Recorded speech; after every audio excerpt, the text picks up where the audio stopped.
How long have you been sleeping with her? I asked, my voice surprisingly steady as I placed the stack of medical bills on our kitchen island. The granite felt cool beneath my palms, a stark contrast to the fire raging through my veins. Thomas froze, his hand suspended midway to his evening scotch. He'd always been terrible at hiding his reactions, a trait I once found endearing but now recognized as a blessing. The flash of panic in his eyes told me everything before he even opened his mouth.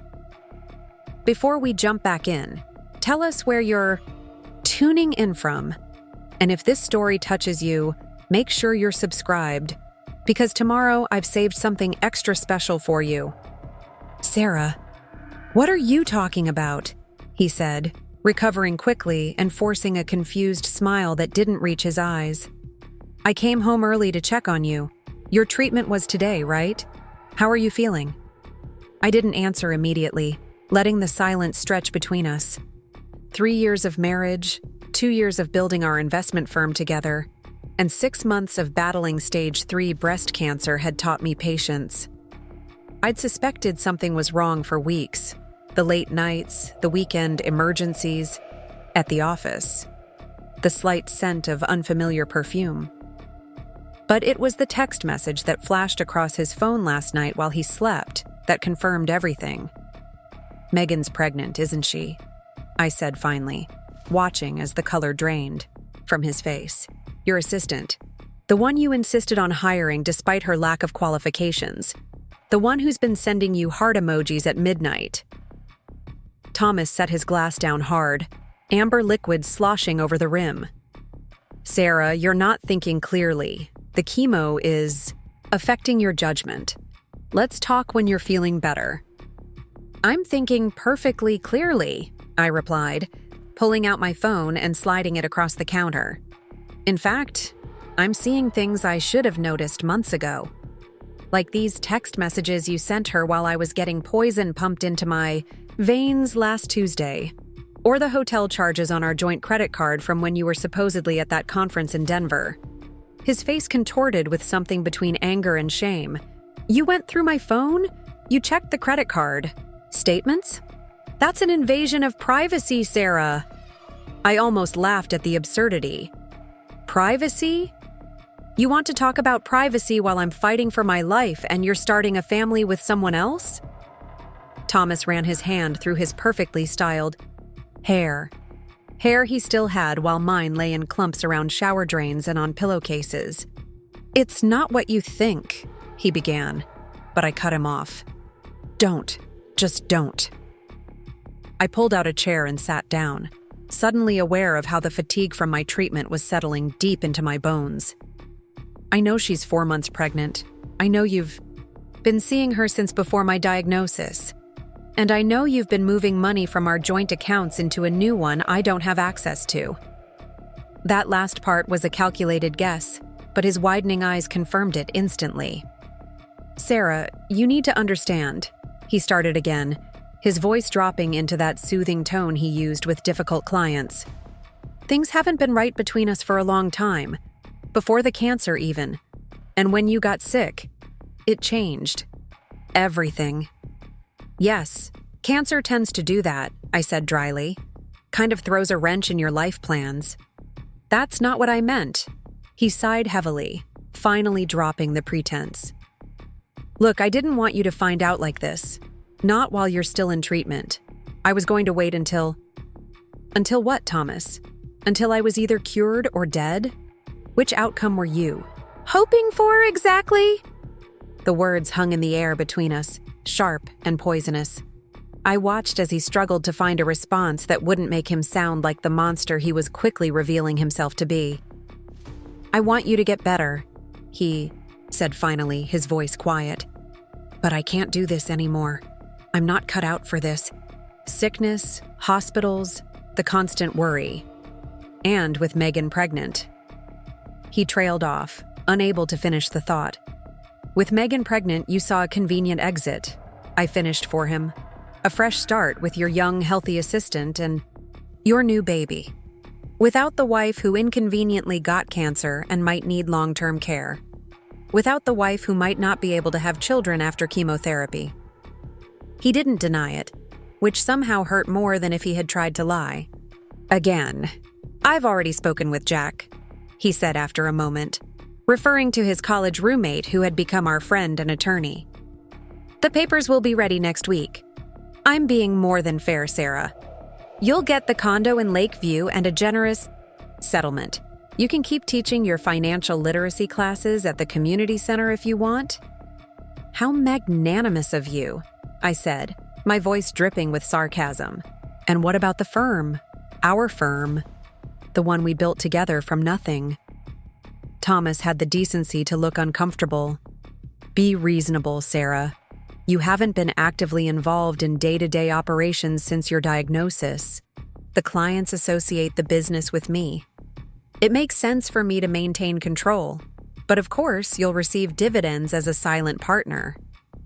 "Silent partner," I repeated, letting the words sink in. Silent, like I'd been when he suggested hiring Megan despite her thin resume.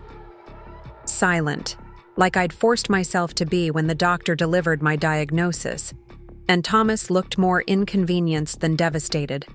I stood up slowly, gathering my strength. "Get out." "Sarah? Get out of this house, Thomas. Tonight. I'm not leaving the home I've been recovering in just because you've decided to upgrade to a newer model."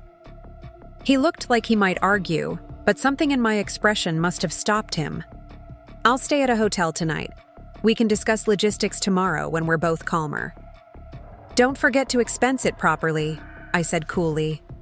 "Wouldn't want your pregnant girlfriend to see another hotel charge, would we?"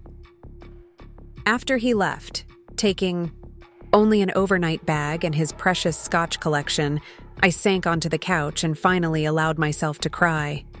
Not dainty feminine tears, but ugly, racking sobs that left me gasping for breath and clutching my chest where both cancer and heartbreak had left their marks.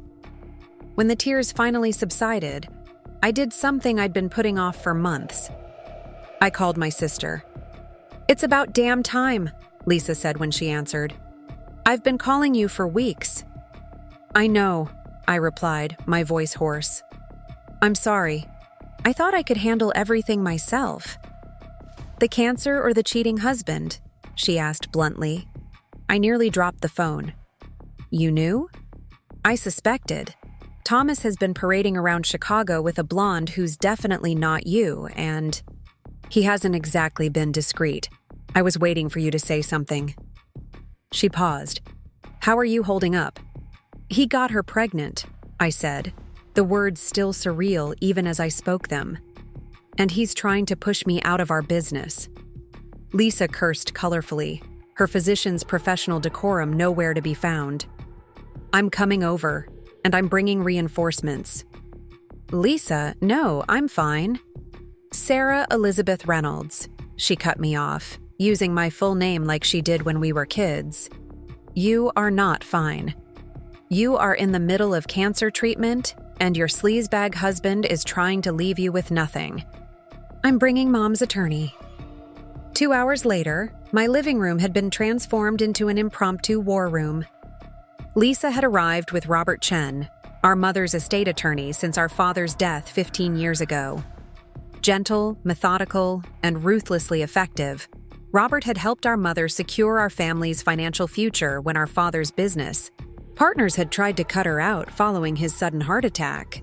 "Your mother would be furious if she were here," Robert said, adjusting his glasses as he reviewed the documents I'd pulled together. Bank statements, property deeds, business agreements. "But she'd also be proud of your foresight." "Foresight?" Lisa asked, looking up from where she was brewing a pot of ginger tea, the only thing that seemed to settle my post-chemo nausea.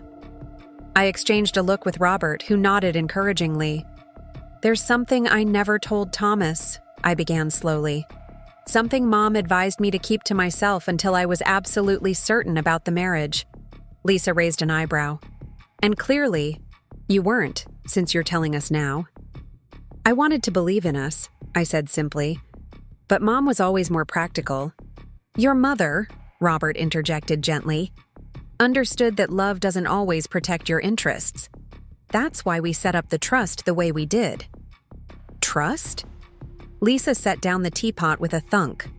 What trust? I thought Mom left everything. To both of us equally. She did, I confirmed. But when I married Thomas and we started the firm, I didn't invest my inheritance directly. Robert helped me create a holding company that technically owns my share of Reynolds Walker Investment Strategies. Understanding dawned on Lisa's face. So Thomas doesn't actually own 51%, I said, feeling the first glimmer of satisfaction since this nightmare began. The controlling interest in the firm is held by a trust that Thomas knows nothing about. Robert nodded, allowing himself a small smile. Your sister was always the cautious one. Cautious? Lisa laughed incredulously. This is brilliant. Devious, but brilliant. I didn't do it to be devious, I protested. I did it because Mom drilled financial independence into us from the moment Dad died. Never put all your eggs in a basket someone else can carry away. Remember? Lisa nodded, her expression softening. I remember. Preparing and narrating this story took us a lot of time, so if you are enjoying it, subscribe to our channel. It means a lot to us. Now back to the story. I just didn't realize how thoroughly you'd applied the lesson. Robert cleared his throat. While this puts you in a much stronger position than Thomas realizes, we still need to move quickly. He's already consulted with an attorney, which means we need to secure your interests before he attempts to liquidate assets or transfer clients. Can I hesitated, suddenly overwhelmed by the reality of what I was considering. Can I really do this? Fight him while I'm fighting cancer? I barely have the energy to get through each day as it is. Lisa moved to sit beside me, taking my hand in hers. That's why you have us. You focus on getting better. Let Robert and me handle the sharks. We'll need to file for divorce immediately, Robert said, his tone gentle but firm. On grounds of adultery. Illinois is a no-fault state, but documenting his infidelity could influence asset division, especially given your health situation. I nodded, exhaustion and resolve battling within me. Do it. And Robert, don't hold back. Thomas certainly isn't.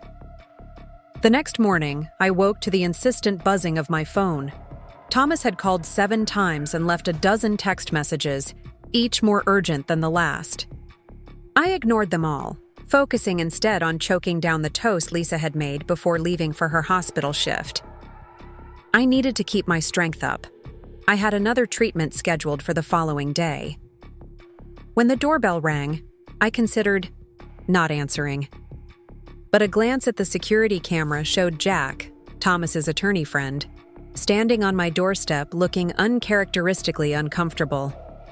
Sarah, he said when I opened the door, his eyes widening slightly at my appearance. I knew what he saw, the scarf covering my nearly bald head, the hollowed cheeks, the dark circles under my eyes. Cancer isn't kind to vanity. If you're here to serve me, you could have sent a courier, I said, not inviting him in. I'm not. He shifted, glancing back at his car. May I come in? Just for a minute? Against my better judgment, I stepped aside. Jack had been at our wedding. He'd brought meals when I was first diagnosed. Before he was Thomas's attorney, he had been our friend. Thomas asked me to file divorce papers, he said without preamble once we were seated in the living room. But I wanted to talk to you first. Professional courtesy? I asked, arching an eyebrow. Human decency, he corrected.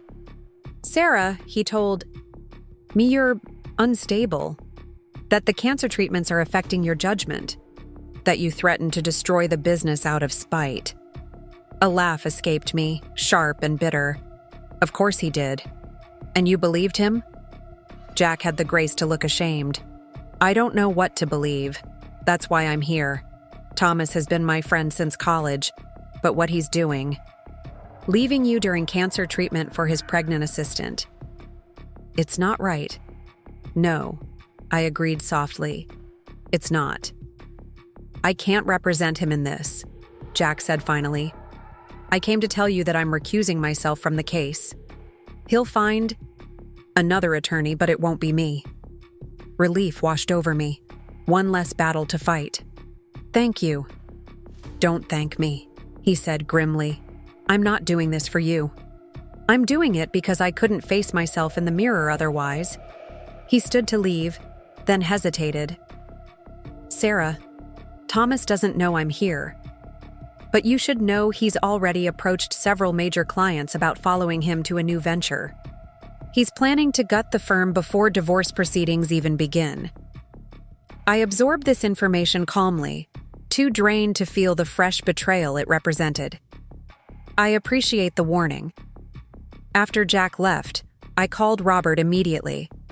We need to move faster, I told him, explaining Jack's visit and warning. Thomas is trying to strip the firm before we file.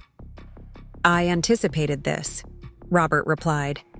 The paperwork is ready. I can file this afternoon and simultaneously issue a temporary restraining order preventing him from contacting clients or accessing company accounts. But Sarah, once we do this, there's no turning back. The gloves will be off. I thought of Thomas's face when I confronted him, not remorseful, but annoyed at being caught. I thought of his dismissive offer to let me keep teaching my little classes, while he walked away with the business we'd built together. I thought of how he'd been planning his escape with Megan while holding my hair back as I vomited after chemo sessions. The gloves are already off, I said. He just doesn't know it yet. Robert filed the divorce papers that afternoon. By evening, Thomas had been served, his access to company accounts had been frozen, and a temporary restraining order prevented him from entering either our condo or the firm's offices. His reaction was immediate and predictable, a barrage of increasingly angry text messages culminating in a voicemail that veered dangerously close to threatening. "What the hell have you done?" he demanded in his final message. "You can't lock me out of my own company. My attorney will destroy whatever two-bit lawyer you've hired. You're sick, Sarah. You need help, not a legal battle. Think about what this stress will do to your recovery." I played the message for Lisa when she returned from her shift. Her expression darkened with each word. "He's trying to gaslight you," she said when it finished. "Make you think you're the unreasonable one. Classic abuser tactic." "Thomas isn't an abuser," I said automatically, the defense mechanism still operational despite everything. "He's just selfish, weak." "Emotional manipulation is abuse," Lisa countered firmly. "And using your cancer against you? That's beyond weak. That's monstrous." I couldn't argue with that. The Thomas I thought I'd married, supportive, kind, ambitious, but ethical, had never really existed. Or perhaps he had, but only when life was easy. Cancer had revealed his true character, and it was ugly. The next day, Robert called with news. Thomas hired Patricia Lawson. I recognized the name immediately.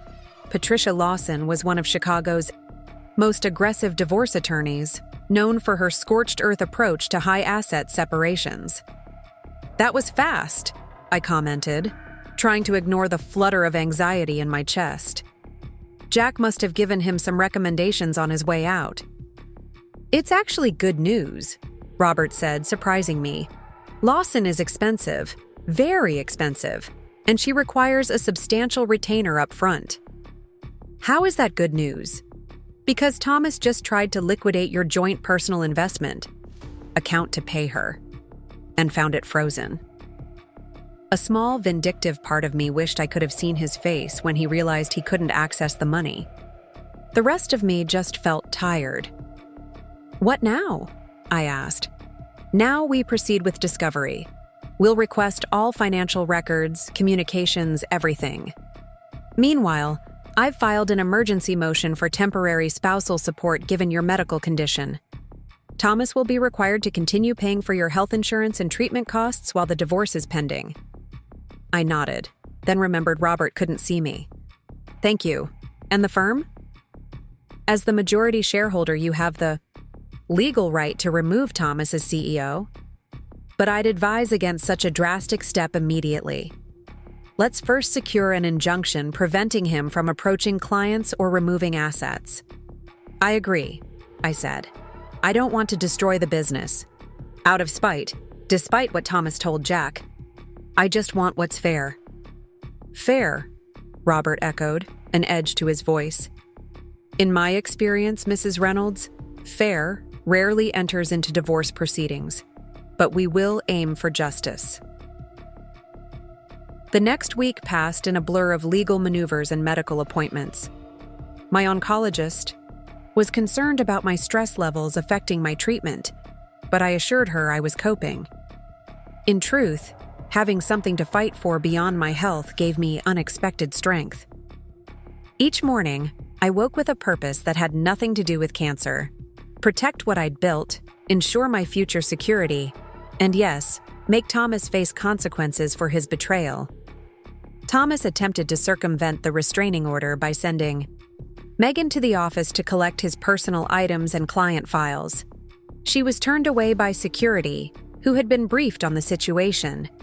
His next move was to call our largest client, Westridge Capital, directly from his hotel room. Fortunately, Robert had anticipated this and reached out to Westridge's CEO, Margaret Chen, preemptively. Margaret and I had connected immediately when we began working with Westridge, both of us women in male-dominated fields, both of us having fought twice as hard for half the recognition. When Robert explained the situation, Margaret not only refused to move Westridge's business, but also informed several other clients in her network about Thomas's behavior. It's not just personal loyalty, she told me when she called to offer her support. It's business. A man who would abandon his wife during cancer treatment is not someone I want managing my company's assets. Character matters. By the time Thomas realized his client poaching strategy had backfired, he'd already lost the support of several key industry figures. His text messages shifted from angry to panicked. Sarah, we need to talk. This has gone too far. I never meant to hurt you, and later. The business will suffer if we keep fighting. Think about what we built. Don't throw it away out of anger. I didn't respond to any of them. Instead, I focused on my treatment, on regaining my strength, on preparing for the preliminary hearing scheduled for the following week. The night before the hearing, Thomas showed up at our condo, clearly intoxicated and desperate. I watched through the security camera as he pounded on the door, alternatively pleading and threatening. I know you're in there, Sarah. You can't hide from me forever. This is my home too. Do you think anyone will want to work with you after I tell them how unstable you've become? How the cancer drugs have affected your mind? I recorded every word, finger hovering over the emergency call button, but he eventually left on his own. I sent the recording to Robert immediately. This helps us, he assured me. It demonstrates his character and supports our case for the restraining order. The preliminary hearing was held in a wood-paneled courtroom that smelled faintly of lemon polish and old books. Thomas sat with Patricia Lawson, looking uncharacteristically disheveled in a suit that hadn't been properly pressed. He kept trying to catch my eye, but I focused on Robert and the judge. Judge Martinez was a no-nonsense woman in her 60s, who listened carefully as both attorneys presented their initial positions. Patricia Lawson painted me as an unstable, vindictive spouse using my illness to punish Thomas for falling out of. Robert countered with evidence of Thomas's affair, his attempts to hide assets, and his increasingly erratic behavior, including the previous night's recorded outburst. Mr. Walker claims substantial contribution to building Reynolds Walker. Investment strategies, Lawson argued. He is willing to provide generous spousal support, but maintains his right to the business he essentially runs single-handedly while Mrs. Reynolds is incapacitated. I felt a surge of anger at her characterization, but Robert's hand on my arm kept me seated and silent. Your Honor, Robert responded calmly. Mrs. Reynolds not only co-founded the firm but provided the initial capital through her family trust. Furthermore, contrary to opposing counsel's claims, she holds controlling interest in the company through a properly registered holding company established prior to the marriage. The shock on Thomas's face was almost comical. He whispered urgently to Lawson, who looked increasingly uncomfortable. Additionally, Robert continued, Mr. Walker has demonstrated a pattern of deception, including an extramarital affair resulting in pregnancy, attempted misappropriation of joint funds, and violation of this court's restraining order. We request continued protection for Mrs. Reynolds, exclusive use of the marital residence during her cancer treatment, and temporary control of the firm to prevent further attempts at client poaching.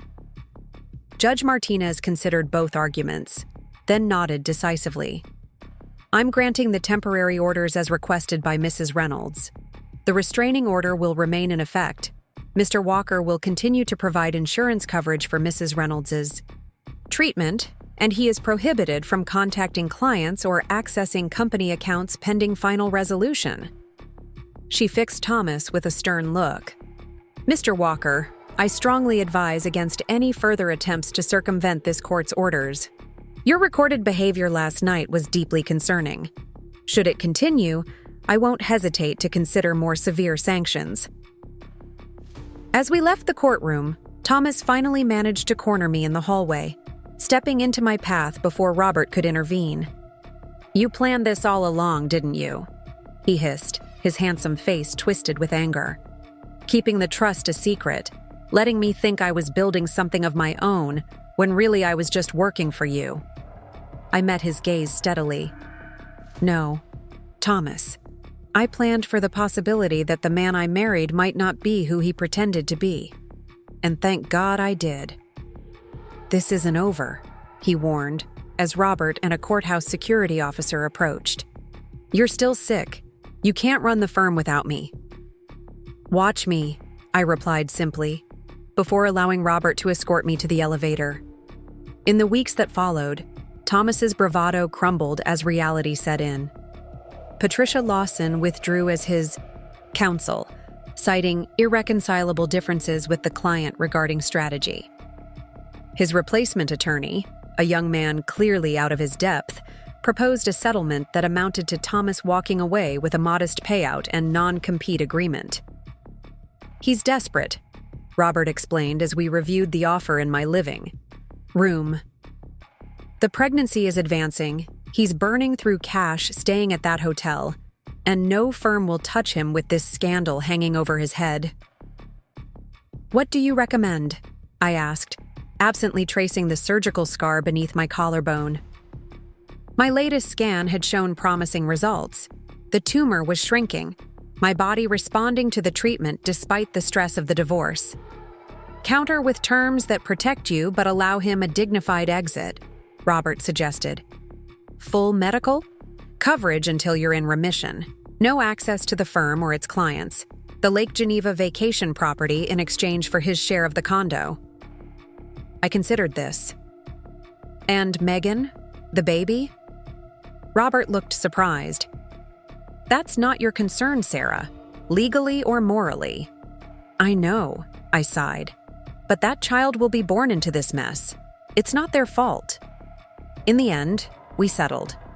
Thomas received the Lake Geneva property, a cash payment significantly smaller than he'd initially demanded, and a mutual non-disparagement agreement. I retained full ownership of the firm, the Chicago condo, and comprehensive health coverage. Thomas and Megan moved to Milwaukee, where he found work with a small regional investment company, a substantial step down from the firm we'd built together.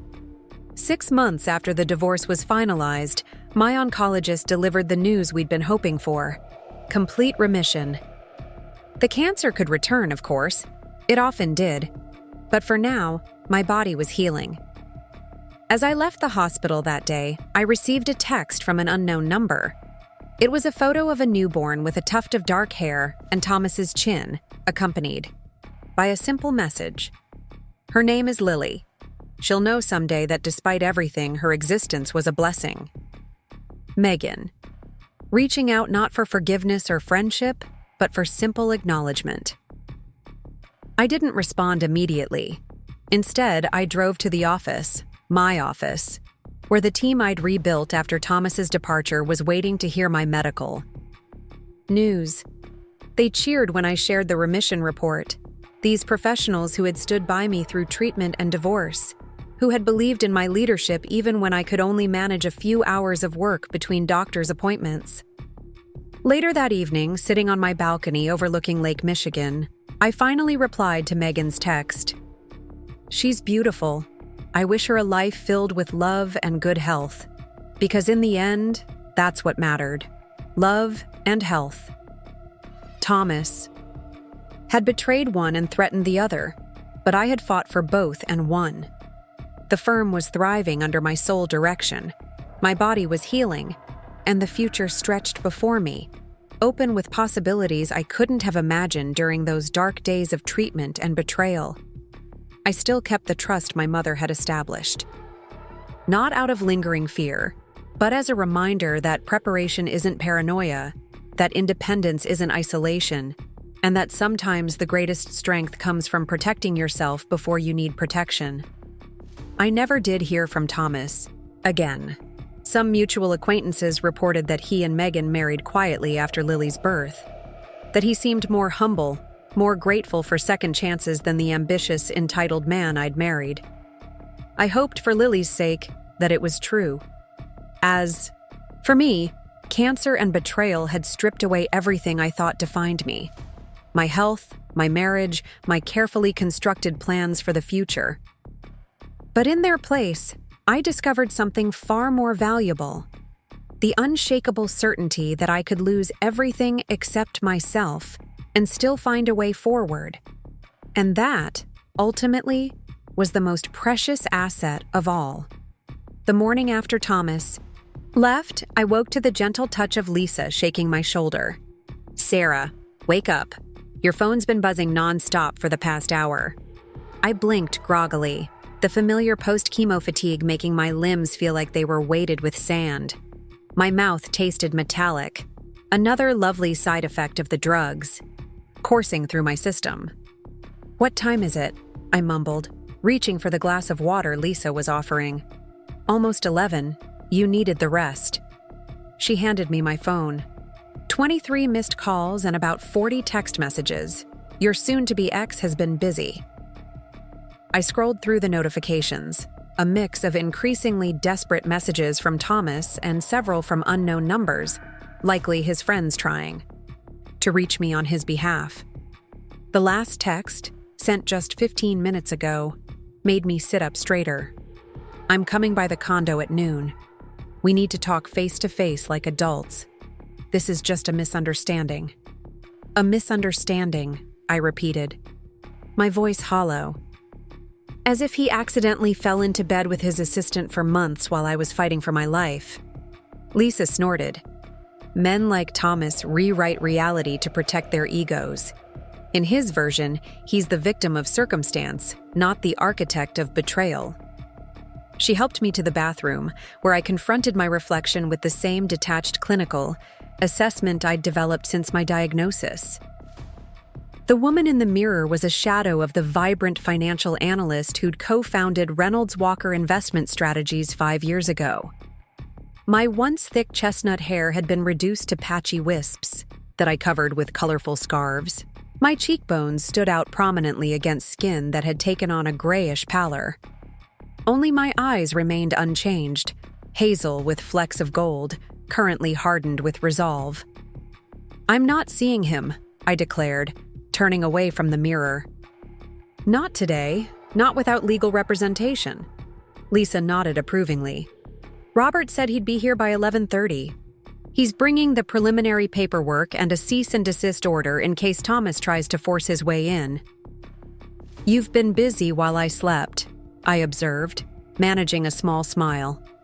"Someone has to coordinate your defense while the general recovers." "Her strength," she replied, returning my smile with a wink. Robert arrived precisely at 11:30, immaculately dressed in a charcoal suit that seemed at odds with the Saturday morning timing. He'd brought not only legal documents but also breakfast, proper food from the deli down the street. not the bland hospital-adjacent cafe fare Lisa had been subsisting on. "Eat," he instructed, setting a container of steel-cut oatmeal with berries in front of me. "You need your strength for the battle ahead." I managed a few bites, knowing he was right even as my stomach protested. "What's our strategy for when Thomas arrives?"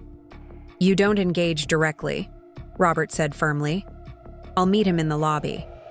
If he insists on coming up, the building security has been instructed to enforce the temporary restraining order I filed electronically this morning." "You can do that? So quickly?" "With sufficient evidence of potential harassment and your medical vulnerability, yes." Robert adjusted his glasses, a gesture I was beginning to recognize as his transition to official legal mode. "The courts take a dim view of abandonment during catastrophic illness." At precisely noon, my phone rang with a call from the lobby. Thomas had arrived, and as Robert predicted, was insisting on coming up. I listened as our doorman, Miguel, politely but firmly informed him that he would need to wait for Mr. Chen to come down. "Should I go with you?"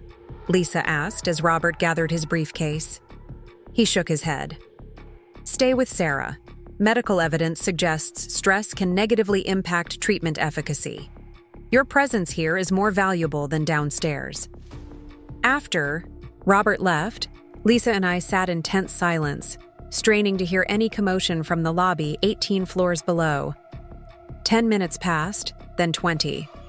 Finally, my phone chimed with a text from Robert. "Situation handled. Thomas has left the premises. We'll be back up momentarily to discuss." When Robert returned, his immaculate suit showed no signs of confrontation, but the tight set of his jaw suggested the conversation had not been entirely civil. "What happened?" I asked. Mr. Walker was initially resistant to the legal realities of the situation. Robert set his briefcase down precisely on our coffee table. When presented with the restraining order and reminded that violation would result in immediate arrest, he reconsidered his position. "Did he say anything about Megan? About the pregnancy?" The questions escaped before I could stop them, a lingering reflex to prioritize Thomas's perspective that I was working to extinguish. He attempted to characterize the situation as complicated and suggested you were overreacting due to your medical condition. Robert's voice remained neutral, but the slight narrowing of his eyes betrayed his personal opinion of these claims. "Classic Thomas," Lisa muttered. "Reframe, deflect, diminish." "Indeed," Robert agreed. However, once I made it clear that communication would now proceed exclusively through legal channels, he became somewhat more pragmatic. He has requested a formal meeting to discuss division of assets, specifically the firm.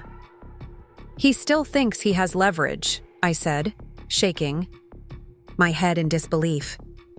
"That I'll give in because I'm too sick to fight." "A miscalculation that will work to our advantage," Robert replied, opening his briefcase. "Now, let's review the financial documentation we'll need to establish clear ownership boundaries." For the next 2 hours, we worked methodically through the complex web of financial arrangements that constituted both our personal and business assets. Unlike many couples who commingled their finances completely, Thomas and I had maintained certain separate accounts and investments, a practice our mother had insisted on when Lisa and I received our inheritance. "Never surrender financial independence," she'd repeated like a mantra after our father died, leaving her temporarily vulnerable until she mastered the business details he'd always handled. That lesson had led me to structure my initial investment in our firm through a holding company, rather than direct contribution, maintaining controlling interest while allowing Thomas to believe we were equal partners. It wasn't deception so much as prudent protection, a distinction that now seemed prophetic. The firm's operating agreement clearly states that Reynolds Holdings maintains 51% ownership, Robert confirmed, reviewing the documents. "Thomas signed this willingly?" "He did," I nodded, though I doubt he fully understood the implications. He was more focused on the operational control, which I was happy to grant him while I focused on investment strategy. And client relationships, Lisa added. Don't diminish your contribution, Sarah. Half those accounts came through your network, not his. The holding company structure gives us significant leverage, Robert continued. However, we should prepare for Thomas to claim he was misled, or that the agreement should be invalidated due to your alleged lack of disclosure. Let him try, Lisa snorted. Sarah has documentation for everything. Yes, but litigation is taxing under normal circumstances, with your ongoing treatment. Robert let the thought hang unfinished. I straightened my shoulders, ignoring the persistent ache that had taken up residence there since my mastectomy. I won't let him bully me into submission, Robert. Not with my health and not with my business. Good, he nodded approvingly. Now, regarding your next steps, I recommend we file for divorce immediately, citing abandonment and adultery. Illinois law doesn't require fault for divorce, but establishing these factors can influence asset division and spousal support determinations. Do we have proof of the affair? Lisa asked. Beyond the text messages, I mean? I hesitated, then reached for my laptop. I didn't want to believe it at first. When I started noticing signs, the late nights, the secrecy with his phone, I told myself I was being paranoid, that the cancer was making me insecure. Opening a folder labeled Budget Review 2023, I clicked through to a subfolder hidden among spreadsheets. Inside were dozens of screenshots, credit card statements, location data from our shared family account, and photographs. I started documenting everything 3 months ago, I explained, turning the screen toward Robert. At first, it was just to convince myself I wasn't imagining things. Then it became insurance. Robert reviewed the evidence with professional detachment, occasionally nodding. This is thorough. The hotel receipts coinciding with his supposed business trips are particularly compelling. I'm still his emergency contact at work, I added quietly. When he claimed to be in Denver for a conference, HR accidentally copied me on his approved time-off request. It listed Chicago as his location. Lisa squeezed my hand. You shouldn't have had to play detective during chemo, Sarah. No, I agreed. But I'm glad I did. Clarity is its own kind of medicine. Robert closed the laptop, his expression serious. This documentation will strengthen our position considerably. However, I want to prepare you for what comes next. Divorce proceedings, especially contested ones involving significant assets, can become deeply personal and hostile. More hostile than abandoning your wife during cancer treatment for your pregnant mistress, I asked dryly. Unfortunately, yes. Thomas will likely attempt to minimize your contributions to the firm, question your capacity to lead given your health challenges, perhaps even suggest the cancer treatment has affected your judgment. My stomach clenched at the thought of Thomas weaponizing my illness against me. It was cruel, but entirely within character for the man I was discovering my husband to be. Let me worry about that, Lisa interjected fiercely. As her physician and her sister, I can testify to Sarah's mental competence. Any attempt to claim otherwise will backfire spectacularly. Indeed, Robert agreed. And we have another significant advantage. Thomas believes he's dealing with a vulnerable, isolated cancer patient. He has no idea about our coordination or your financial foresight. The element of surprise, I said, feeling a glimmer of satisfaction for the first time since discovering Thomas's betrayal. Precisely. Which brings me to an important strategic question. Robert folded his hands on top of his closed briefcase. How visible do you want to be in this process, Sarah? Given your health considerations, you could maintain a background role, allowing me to handle most direct confrontations. I considered this, genuinely tempted by the prospect of shielding myself from the stress of face-to-face conflict. But something within me, the same stubbornness that had propelled me through 15 rounds of chemo so far, rebelled at the thought of hiding. I want to be present, I decided firmly.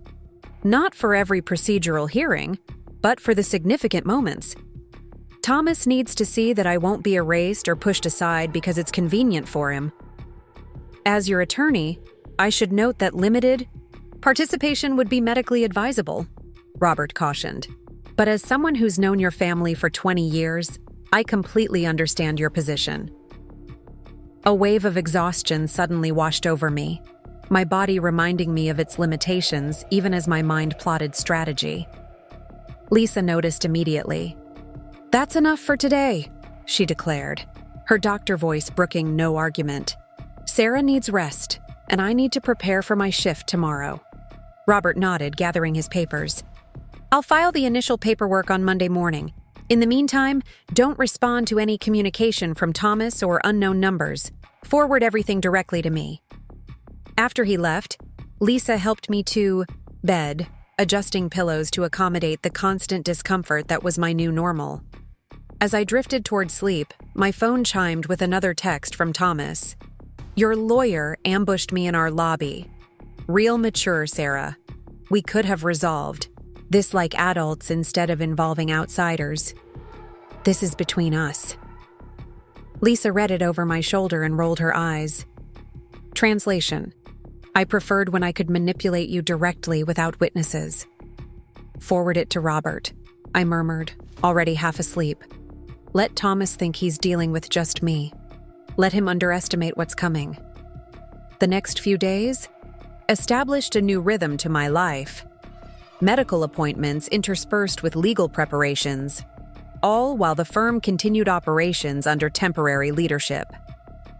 Margaret Chen, our biggest client, had called personally when she heard rumors about trouble at Reynolds Walker. "Sarah, my associate said Thomas is telling people you're stepping away permanently due to health issues. Is this true?" I'd gripped the phone tightly, anger providing a welcome burst of energy. "Absolutely not, Margaret. I'm receiving treatment, but I'm still very much involved in strategic decisions." "I thought as much," she replied, satisfaction evident in her voice. Thomas approached Jason about moving Westridge's portfolio to a new venture he's planning. Jason was concerned. Jason Mitchell was Westridge's CFO and a longtime friend of Thomas. The fact that he'd reported this overture to Margaret rather than agreeing behind my back was significant. "I appreciate Jason's professionalism," I said carefully. "There are some personal changes happening between Thomas and me, but the firm's management remains stable." Margaret had been silent for a moment. "Sarah, I've known you for 5 years. I consider you more than just a financial advisor. If there's anything Westridge, or I personally, can do to support you during this time, please don't hesitate to ask." That conversation proved pivotal.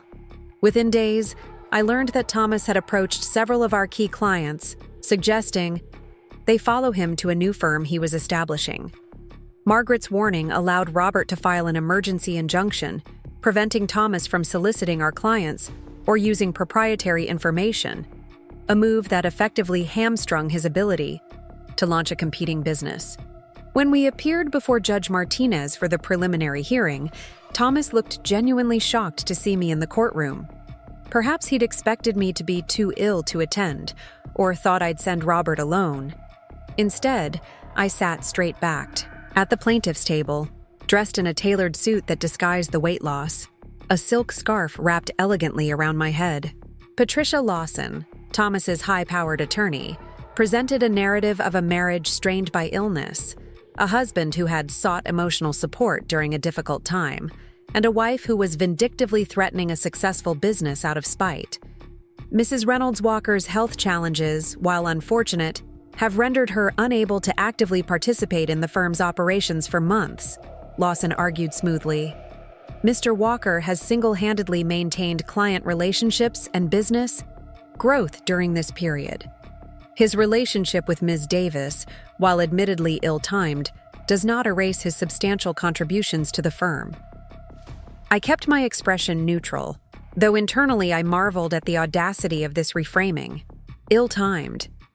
As if Thomas had simply scheduled his affair poorly rather than betrayed me at my most vulnerable. Robert's response was measured but devastating.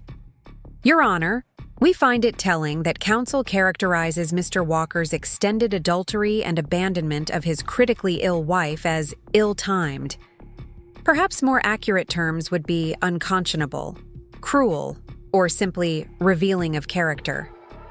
He methodically presented evidence of my continued involvement in the firm despite treatment, strategic decisions made from hospital rooms, client calls taken between appointments, investment recommendations that had yielded significant returns even during my illness. Furthermore, Robert continued, Mrs. Reynolds Walker is not merely an equal partner in this venture, but the majority stakeholder through Reynolds Holdings, a separate entity established prior to marriage with her family's assets. At this, Thomas visibly stiffened, whispering urgently to Lawson. She looked surprised, quickly flipping through her documents as if searching for confirmation. Mrs. Reynolds Walker has never attempted to mislead the court or her husband regarding the ownership structure, Robert emphasized. The operating agreement Mr. Walker willingly signed clearly states that Reynolds Holdings maintains 51% ownership. If Mr. Walker failed to investigate the nature of that entity, his oversight does not constitute deception on my client's part. Judge Martinez reviewed the documentation, her expression giving nothing away. Finally, she looked up, addressing Thomas directly. Mr. Walker, did you review the operating agreement before signing it? Thomas cleared his throat. Yes, Your Honor, but I was given to understand that Reynolds Holdings was a joint entity. Sarah never disclosed it was her separate property. Did you ask? The judge inquired. I assumed we were building the business together, Thomas replied, his confident facade cracking slightly. Assumptions are dangerous in business, Mr. Walker, especially when dealing with legal documents. Judge Martinez turned to me. Mrs. Reynolds Walker, are you physically and mentally capable of continuing to participate in the management of this firm? Yes, Your Honor, I responded clearly. My treatment schedule is demanding but not prohibitive. I've maintained involvement in all major decisions and have medical clearance for limited work activities. She nodded, then turned back to her documents. After several minutes of review, she looked up. The court finds sufficient evidence to issue a temporary injunction preventing Mr. Walker from soliciting clients, accessing proprietary information, or representing himself as the primary authority of Reynolds Walker Investment Strategies. Additionally, given Mrs. Reynolds Walker's ongoing medical treatment, the court grants her exclusive use of the marital residence and requires that Mr. Walker continue providing health insurance coverage until final dissolution of marriage. She fixed Thomas with a stern look. The court takes a dim view of abandonment during catastrophic illness, Mr. Walker. I strongly suggest you reconsider your current approach to these proceedings. As we left the courtroom, I could feel Thomas's gaze burning into my back. Robert guided me through the corridor toward the elevator, moving efficiently to minimize my exertion. That went as well as we could have hoped, he murmured as we waited. He didn't know, I said quietly. About Reynolds Holdings being solely mine. Did you see his face? I did. Ms. Lawson appeared equally surprised. One wonders what other details Mr. Walker overlooked in his haste to establish this business. The elevator arrived and we stepped inside. As the doors began to close, Thomas suddenly appeared, slipping through the gap at the last moment. Robert immediately positioned himself between us. This is inappropriate, Mr. Walker. Any communication should go through counsel. Thomas ignored him, his eyes fixed on me. You've been planning this from the beginning, haven't you, Sarah? Playing the devoted wife while keeping your options open. That's rich, coming from you, I replied evenly. I protected my inheritance, Thomas. You're the one who planned an exit strategy with your assistant. Megan understands me, he snapped. She supports me without conditions, without making me feel guilty for having ambitions beyond a dying. Mr. Walker! Robert cut him off, sharply. That's quite enough. One more word and I'll have security meet us at the lobby." Thomas fell silent, his handsome face twisted with anger and something that might have been shame. When the elevator reached the lobby, he stalked off, without another word. "I apologize for that," Robert said as we made our way to his waiting car. "I should have anticipated he would try to confront you directly." "It's not your fault," I assured him. And in a way, it was illuminating. "Did you hear what he was about to say? Ambitions beyond a dying wife." "He's already written me off, Robert. In his mind, I'm already gone." "All the more satisfying when you prove him wrong," Robert replied, helping me into the car. Back at the condo, Lisa was waiting anxiously. She'd wanted to attend the hearing, but had been called in for an emergency surgery at the hospital where she worked as a trauma surgeon. "How did it go?" she demanded the moment we walked through the door. "Victory on all fronts," Robert reported. "Temporary injunction granted, exclusive residence established, and continued health coverage ordered." Thomas looked like he'd been hit by a truck when Robert revealed Reynolds Holdings is mine alone, I added, sinking gratefully onto the couch. Lisa grinned fiercely. "Wish I could have seen that. Did Lawson know before today?" "I doubt it," Robert said. Her preparation appeared thorough but contained significant gaps regarding the firm's ownership structure. Thomas probably told her what he believed to be true, I mused, that we were equal partners being deliberately vague about details that didn't support his narrative. "A tactic that backfired spectacularly," Lisa noted with satisfaction. The temporary victory, while significant, marked only the beginning of what promised to be a protracted legal battle. Thomas, humiliated by the court's ruling and the revelation of Reynolds Holdings' true ownership, switched from arrogance to vindictiveness almost overnight. His next move came through back channels, calls to mutual friends and business associates suggesting my cancer had spread to my brain, affecting my judgment. Anonymous tips to the Securities and Exchange Commission alleging irregularities in our firm's reporting. Rumors circulated among Chicago's tight-knit financial community that Reynolds Walker was on the verge of collapse due to internal strife. "He's trying to damage the firm to devalue it before settlement," Robert explained during our strategy session that weekend. "If clients withdraw their investments due to instability concerns, he can argue the business is worth substantially less than current valuations." "Can we counter these rumors somehow?" I asked, frustrated by the underhanded tactics. "We already are," Robert assured me.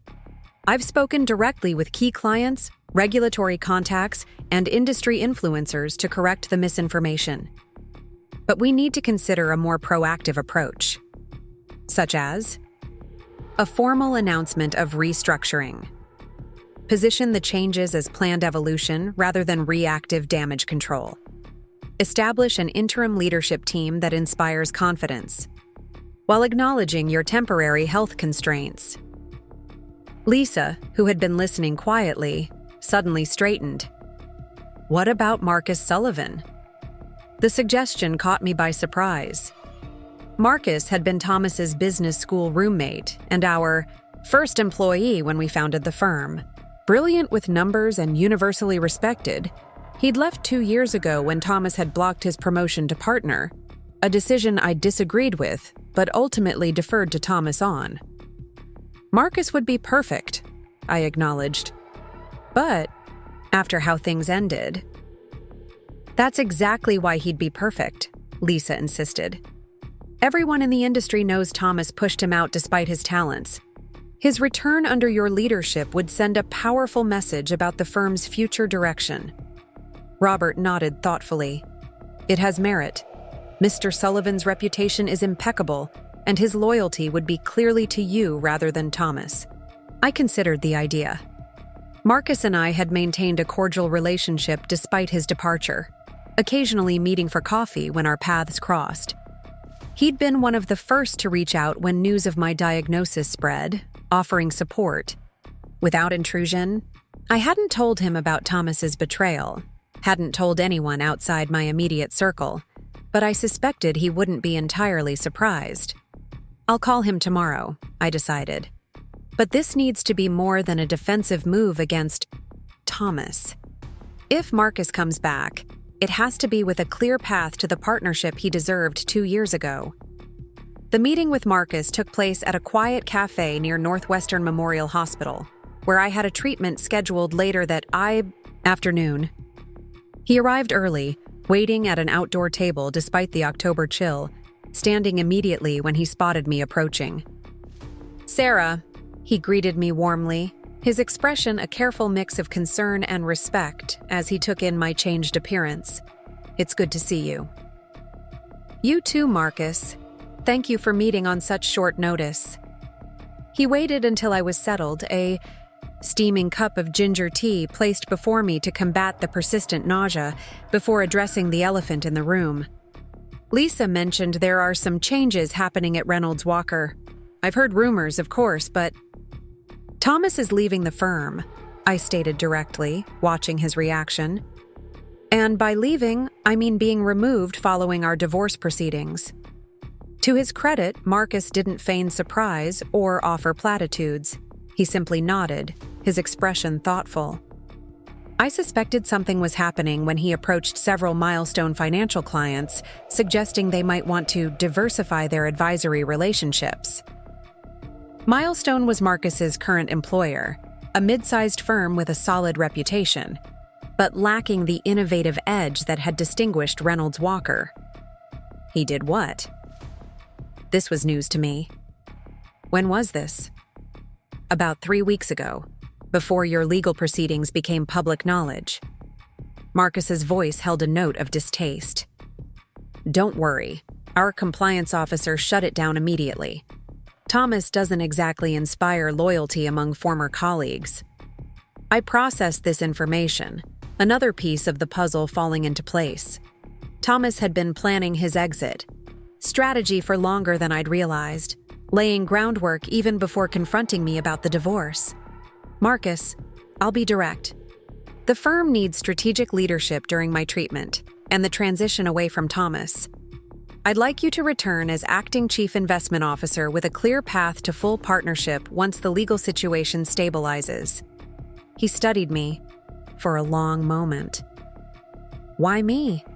You must have other options, internal candidates who've been there since I left." "Because you should have been partner 2 years ago, and we both know it. Because clients respect your judgment. And frankly, because you have no loyalty to Thomas, which is an asset under current circumstances." A smile tugged at the corner of his mouth. "That's refreshingly honest." "Cancer has a way of eliminating patience for anything else," I replied simply. "May I ask a personal question?" When I nodded, he continued carefully. "How are you? Really doing? Not the public face you're presenting to clients or opposing counsel, but actually doing." The unexpected compassion in his question caught me off guard. Most people either avoided the topic entirely or settled for superficial inquiries about my treatment schedule. I started, then reconsidered the automatic "fine" that had become my standard response. "I'm angry, exhausted, scared about the cancer, and furious about Thomas. Some days the treatment side effects are so debilitating I can barely get out of bed, but the rage over his betrayal gives me just enough fuel to keep fighting on all fronts." Marcus nodded, accepting this raw assessment without discomfort. "Thank you for trusting me with the truth." We spent the next hour discussing the firm's current situation, client concerns, staff morale, investment strategies that needed attention. Throughout the conversation, Marcus never once suggested that my illness might preclude meaningful involvement, instead finding natural ways to accommodate my limitations while respecting my authority. "I'll need a few days to tie up loose ends. At Milestone," he said as our meeting concluded, "but I'm in, with one condition, which is, when you're back at full strength, and I have absolute faith you will be, we revisit the partnership discussion based on performance metrics, not personal loyalty. I want to earn it properly this time." I extended my hand, which he shook firmly. Agreed. Welcome back, Marcus. The news of Marcus Sullivan's return to Reynolds Walker sent ripples through Chicago's financial community. As we'd hoped, it was interpreted as a sign of stability and strategic vision rather than desperate damage control. Several clients who had been wavering following Thomas's overtures recommitted to the firm. Margaret Chen of Westridge Capital publicly expressed confidence in the new leadership structure, effectively quashing rumors of the firm's imminent collapse. Thomas's reaction was predictably furious. A barrage of texts followed the press release announcing Marcus's appointment, culminating in a voicemail that Robert immediately added to our legal evidence file. "You vindictive bitch," Thomas had snarled, his cultured voice slurring slightly. "Bringing in Marcus? This is personal and you know it. You think you can push me out and replace me with my former protege? I made that firm. I made you. Without me, you're just a sick woman playing at business until the cancer finishes what it started." Lisa, who was staying with me that night, had listened to the message with me, her expression darkening with each word. "Send this to Robert immediately," she'd instructed, "and block Thomas's number. This level of hostility isn't just unpleasant, it could affect your recovery." The next morning, Robert called with news from the legal front. "Patricia Lawson has withdrawn as Thomas's counsel," he reported, satisfaction evident in his usually measured tone. "Officially, she's citing professional differences regarding case strategy. Unofficially, my sources suggest she was uncomfortable with his increasingly erratic behavior and potentially unethical tactics." "Who's replacing her?" I asked, knowing the answer would indicate Thomas's next strategic direction. "Alan Morrison. He's aggressive, less established than Lawson, with a reputation for scorched earth tactics in high-asset divorces." I absorbed this information, understanding its implications. Thomas was abandoning any pretense of an amicable separation. With Marcus securing the firm's stability and the court already skeptical of Thomas's position, he was opting for maximum disruption. "What's our counter-strategy?" I asked. "Patience and documentation," Robert replied calmly. "Morrison's tactics are flashy but often backfire under judicial scrutiny. Every hostile voicemail, every violation of the temporary orders, every attempt to undermine the firm becomes evidence of Thomas's unsuitability for any role in the business moving forward." "And Megan, the baby?" These questions still troubled me, not out of lingering attachment to Thomas, but concern for innocents caught in his destructive orbit. "Ms. Davis has retained separate counsel," Robert informed me. "A family law specialist focusing on unmarried parents' rights. It suggests she's preparing for the possibility that Thomas's support may not be as reliable as promised." Smart woman, I thought, feeling an unexpected flash of sympathy for the woman who'd participated in destroying my marriage. She was young, presumably in love, and carrying the child of a man whose true character was only now revealing itself to her as it had to me. The weeks that followed established a grueling routine: cancer treatments on Mondays and Thursdays, legal proceedings on Tuesdays, firm strategy sessions with Marcus on Wednesdays when my strength permitted. Weekends were reserved for rest and recovery, with Lisa maintaining a strict boundary against any work or legal discussions unless absolutely necessary. Thomas's new attorney proved as aggressive as predicted, filing motion after motion for access to Reynolds Holdings' complete financial records, for forensic accounting of the firm's client accounts, for psychological evaluation to determine my capacity to make business decisions while undergoing treatment. Most were denied or severely limited by Judge Martinez, who maintained a skeptical view of these tactics. "The court will not allow medical vulnerability to become a weapon in dissolution proceedings," she stated firmly, after denying the motion for psychological evaluation. Absent specific evidence of incapacity, Mrs. Reynolds Walker's medical condition remains a private matter between her and her healthcare providers. It was a significant legal victory, but the constant attacks took their toll.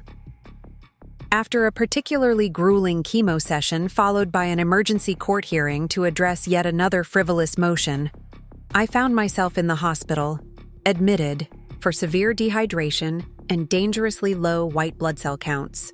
"Your body is sending you a message," Dr. Patel, my oncologist, admonished gently as she reviewed my charts. "Cancer treatment requires your full resources. This level of stress is actively undermining your recovery. I don't have the luxury of putting the legal battle on hold," I argued weakly from the hospital bed. "If I back off even slightly, I could lose everything." "If you don't moderate the stress, you could lose your life," she countered bluntly, "which would render the ownership of assets rather moot. Wouldn't you agree?" The seriousness of her expression finally penetrated my stubborn determination. For the first time since Thomas's betrayal, I allowed myself to consider the possibility that fighting on all fronts simultaneously might not be sustainable. "What do you suggest?" I asked finally. 2 weeks, minimum. Focus exclusively on your treatment and recovery. Delegate everything else, legal, business, even daily decisions if possible. When Lisa arrived at the hospital, Dr. Patel repeated her recommendations with the full authority of her position. To my surprise, Lisa didn't immediately agree. "Sarah's been delegating," she argued. "Marcus is handling day-to-day operations. Robert is managing the legal strategy. I'm coordinating medical appointments. The stress isn't from workload. It's from Thomas's constant attacks and the underlying betrayal." Dr. Patel considered this. "Perhaps what's needed isn't less involvement, but more insulation. A change of environment, perhaps." "What did you have in mind?" I asked. "Your family has that lake house in Door County, doesn't it?" Lisa said, slowly, the idea forming as she spoke. "It's peaceful, remote, and fully equipped for comfortable living. You could continue treatments at the regional medical center. I've already checked, and they can coordinate with Dr. Patel's team." "Run away, you mean?" The idea felt like surrender. "Strategic repositioning," Lisa corrected firmly. "Robert can handle court appearances. Marcus has the firm well in hand. Most importantly, Thomas doesn't know about the lake house. Mom and Dad bought it after you were already married." The prospect of escape, from the condo filled with memories of my marriage, from the possibility of encountering Thomas in our shared social circles, from the constant vigilance required in a city where he still had connections, was suddenly, overwhelmingly appealing. 2 weeks, I agreed finally. "But I'll need secure communications. Daily updates from Robert and Marcus."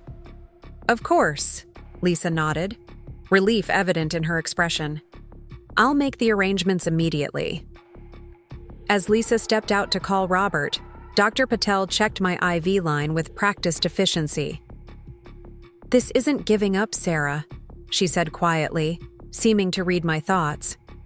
"It's recognizing that healing requires space and distance from sources of harm. Sometimes the strongest strategy is knowing when to step back temporarily." I nodded, too exhausted to argue further. As I drifted toward sleep, my mind filled with images of the peaceful lake house, its wide windows overlooking the water, the stone fireplace that had warmed winter evenings during childhood visits, the sensation of safety its isolated location provided. Thomas had taken so much from me, my sense of security, my trust, my vision of our shared future. But there were parts of my life he knew nothing about, resources and sanctuaries beyond his reach. Perhaps it was time to draw strength from those hidden reserves, to recover not just from cancer, but from the deeper wound of betrayal. In the morning, I would begin planning this strategic retreat. Not a surrender, but a regrouping. Thomas believed he was wearing me down, that illness and legal battles would eventually force me to capitulate. He had no idea that I was about to disappear to heal and renew my strength for the decisive battles to come. Let him think he was winning. Let him grow complacent and careless. When I returned, it would be with restored health, and absolute the Door County Lake House stood exactly as I remembered it.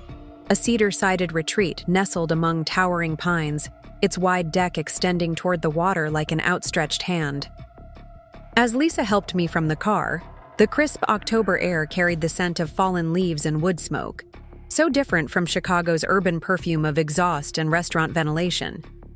"Mrs. Nowak has stocked the kitchen and turned up the heat," Lisa said, retrieving my medical bag and overnight case from the trunk.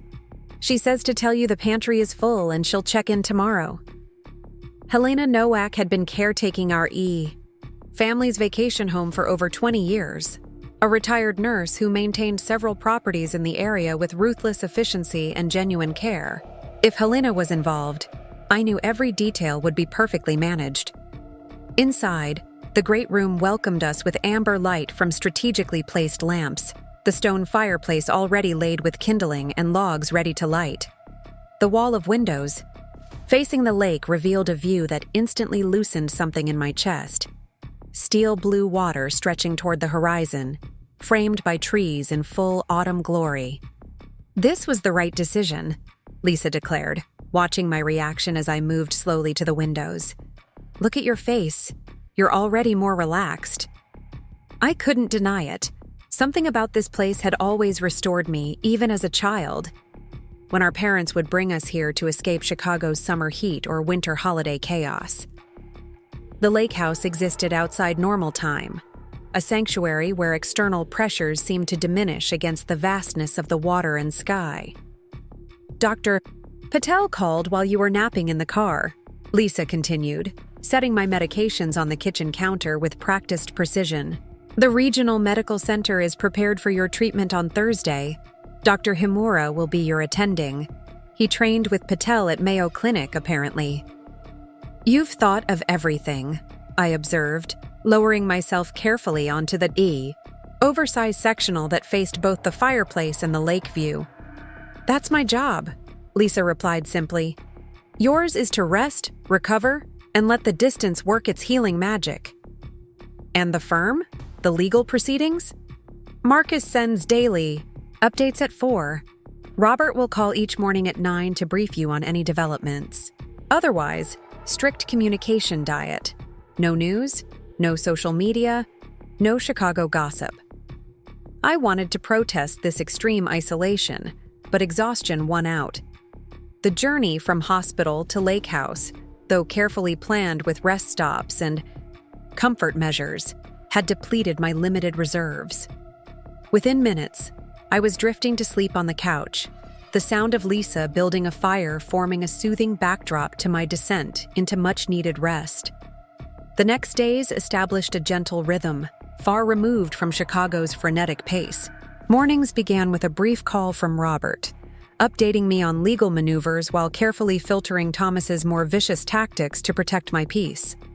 Marcus's afternoon emails detailed the firm's operations with calm competence, occasionally including client comments that subtly reinforced my value to the organization I'd built. Lisa stayed the first 3 days, ensuring my medication schedule remained uninterrupted and that I was eating properly. A constant challenge given chemo's effects on appetite and taste. When she reluctantly returned to Chicago for her hospital shifts, Helena Nowak seamlessly stepped in, her nursing background making her the perfect caretaker for my complex medical needs. "My sister had breast cancer 15 years ago," Helena explained matter-of-factly as she changed my surgical dressing with gentle efficiency. "Stage 3, like you.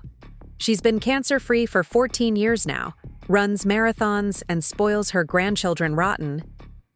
These casual mentions of survival and thriving were Helena's way of offering hope without platitudes, a quiet reinforcement that there was life beyond treatment.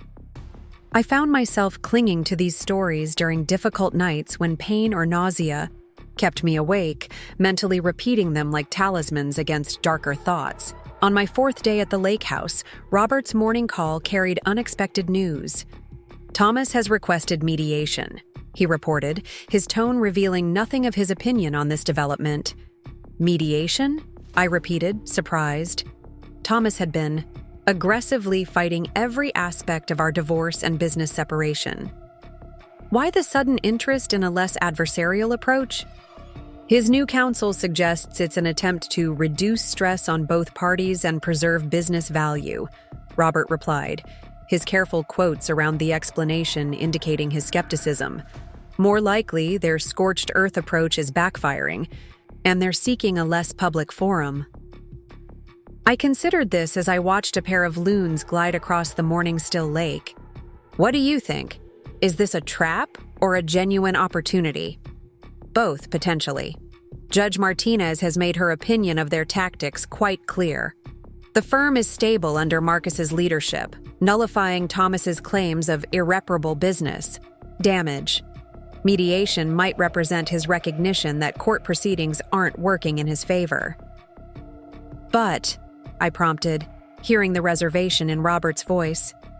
But mediation provides a less structured environment where Thomas might attempt to manipulate your empathy or health situation without judicial oversight. I sighed, recognizing the dilemma. Fighting Thomas in court was exhausting and potentially damaging to the firm's reputation, but engaging with him directly carried its own risks. Would you be present during mediation? I asked. Absolutely, as would Thomas's counsel. This wouldn't be a private conversation. It would be a formal alternative dispute resolution process. And if we reach an agreement through mediation? It becomes legally binding once formalized and approved by the court. The advantage is potentially reaching resolution faster and with fewer public filings. I weighed the options carefully, aware that my decision would shape the next phase of this painful process. The peaceful surroundings of the lake house had indeed provided perspective, allowing me to consider Thomas's motivations more analytically than emotionally. Schedule it for after my next treatment cycle, I decided finally. 2 weeks from now. I want to negotiate from a position of maximum physical strength, and I want time to prepare emotionally.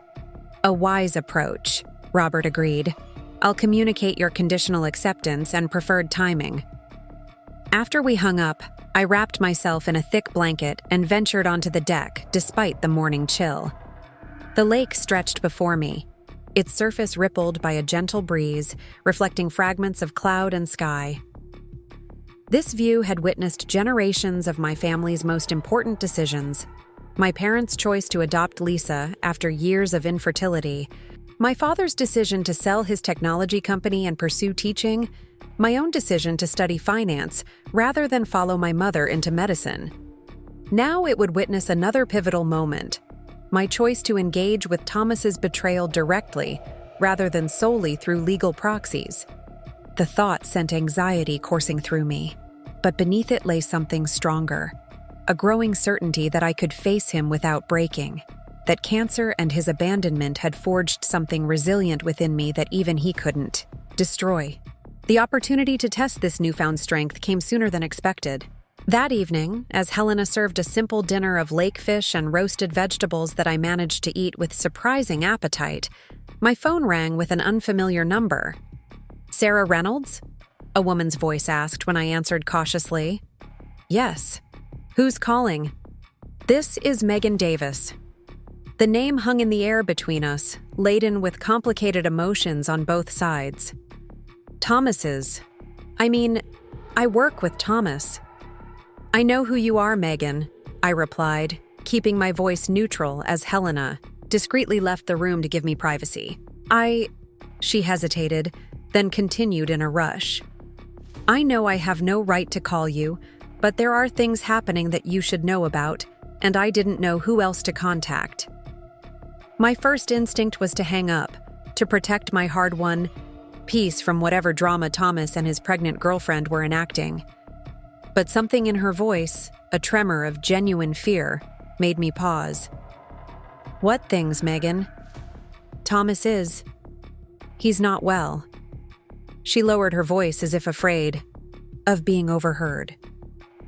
"He's drinking constantly, missing important meetings, making threats about the firm and about you. Yesterday, he threw a chair through the window of our apartment when he saw the announcement about Marcus Sullivan returning to Reynolds Walker." I absorbed this information with surprising detachment. The Thomas she described bore little resemblance to the controlled, image-conscious man I'd married. But then, neither of us was who we'd been 6 months ago. "Why are you telling me this?" I asked directly. "What do you expect me to do with this information?" "I don't know," she admitted, her voice small. I'm worried about the baby, about our future. Thomas promised we'd start fresh once everything with you was settled, but he's spiraling, and I don't recognize the man he's becoming." The irony wasn't lost on me. Thomas's mistress calling his wife for help because he wasn't the man she thought she knew.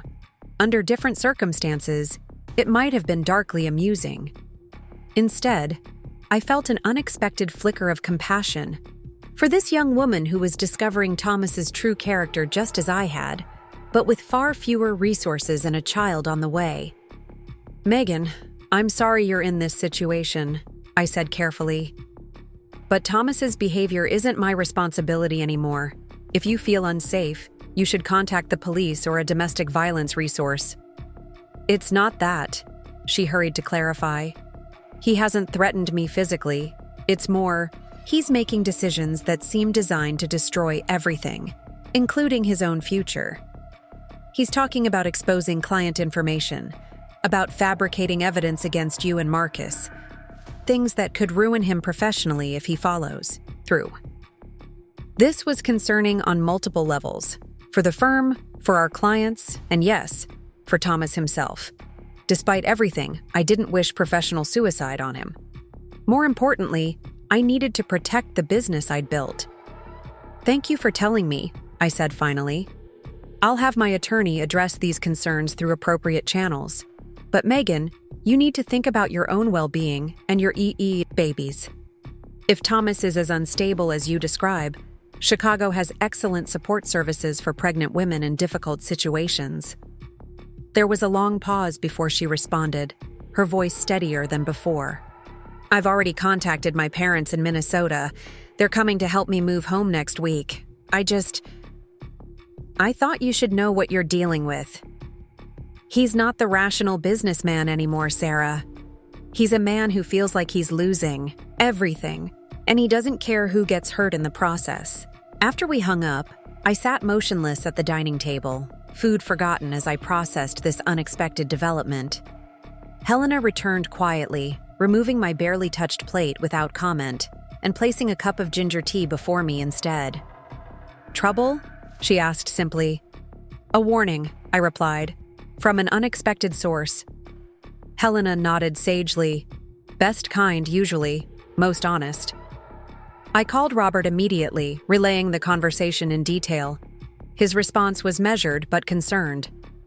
"This adds a complicated dimension to the mediation planning," he noted. "If Thomas is truly unstable, face-to-face negotiation could be counterproductive or even traumatic for you. Or it could be our best opportunity to reach resolution before he does something irreparable," I countered. "A desperate Thomas is dangerous to all of us. The firm, our clients, even himself." "I'll investigate these claims independently," Robert decided, without revealing Ms. Davis as the source, of course. "If her assessment is accurate, we may need to adjust our approach significantly." That night, sleep eluded me, despite the peaceful surroundings and distance from Chicago's tensions. I sat wrapped in blankets on the deck, watching moonlight create a silvery path across the lake's surface, thinking about the strange turns life could take. 6 months ago, I'd been planning a future with Thomas, considering when we might start a family, building our firm with an eye toward eventual expansion to New York and London. Now I was fighting cancer, fighting for my business, and receiving warning calls from the woman who'd replaced me in Thomas's life. The absurdity of it struck me suddenly, and I found myself laughing quietly under the vast star-filled sky. Not bitter laughter, but the genuine mirth of recognizing life's unpredictable nature. The universe had a peculiar sense of humor, and for the first time in months, I was alive enough to appreciate it. Robert's investigation confirmed Megan's assessment. Through discreet inquiries among legal colleagues and business associates, He discovered that Thomas had indeed been exhibiting increasingly erratic behavior. He'd been asked to leave an upscale restaurant after verbally abusing a server. He'd sent rambling, hostile emails to several former colleagues at 3 a.m. Most concerning, he'd approached a junior analyst from our firm in a parking garage, demanding confidential client information and becoming physically intimidating when refused. In light of these developments, I've filed an emergency motion to modify our temporary orders, Robert informed me during our morning call. Judge Martinez has granted expanded protection, explicitly prohibiting Thomas from contacting any Reynolds Walker employees or clients, and requiring him to stay 500 feet from all company properties. Has he responded to this new order? I asked. His attorney claims he'll comply fully, but frankly, I'm skeptical given his recent behavior. I've also advised Marcus to review and enhance security protocols at the office. And the mediation? Robert hesitated, his usually decisive manner giving way to careful consideration. I believe it should proceed, but with additional safeguards. We'll request a security presence, separate arrival times, and the option for you to participate remotely if necessary. The first week at the lake house stretched into 2 as my medical team adjusted my treatment schedule to accommodate a particularly difficult round of chemotherapy. The extra time proved beneficial not just physically but strategically, allowing Robert to gather additional evidence of Thomas's deteriorating behavior and strengthen our position for the upcoming mediation.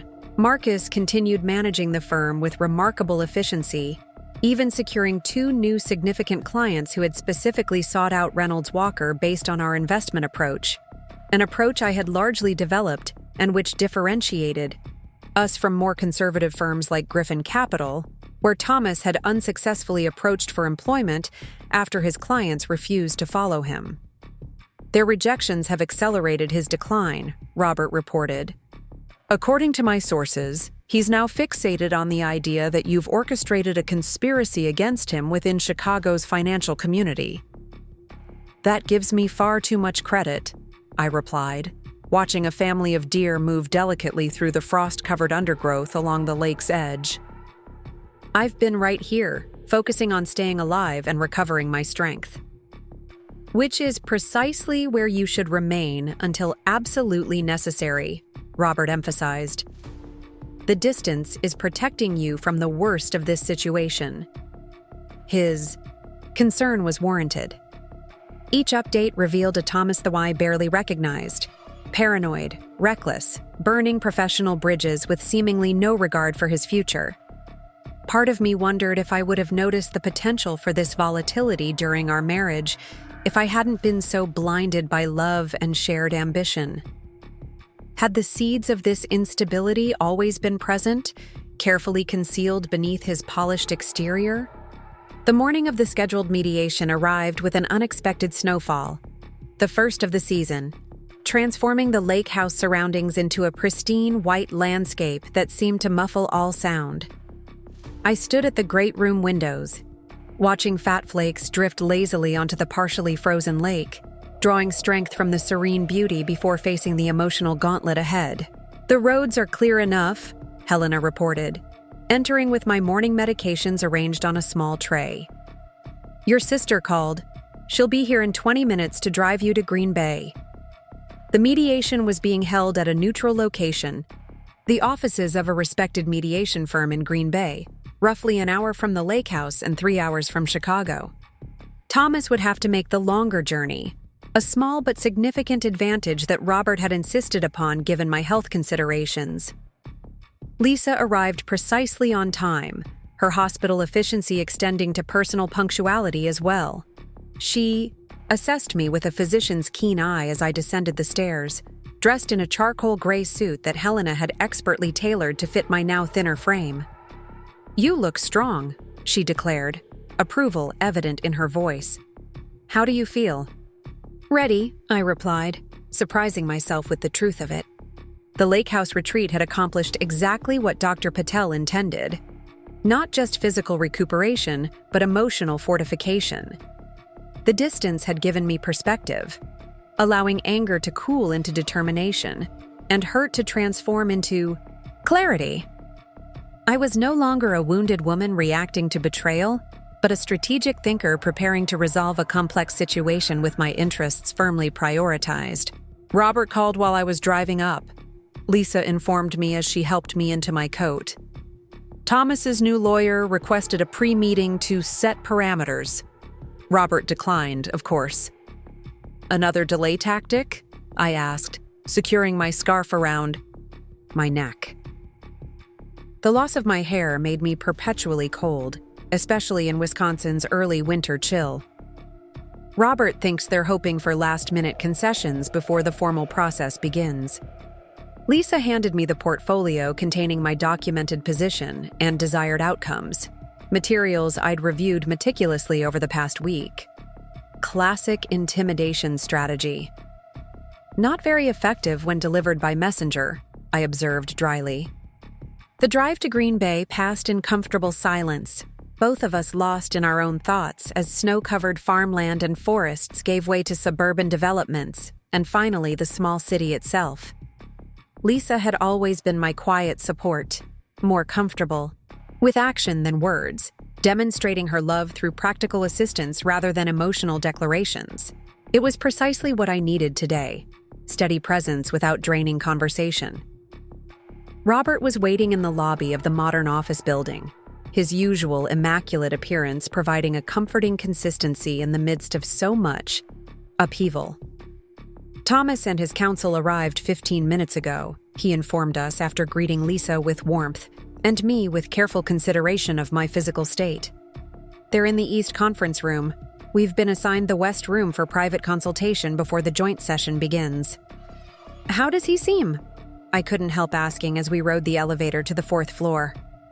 On edge, Robert replied. Honestly.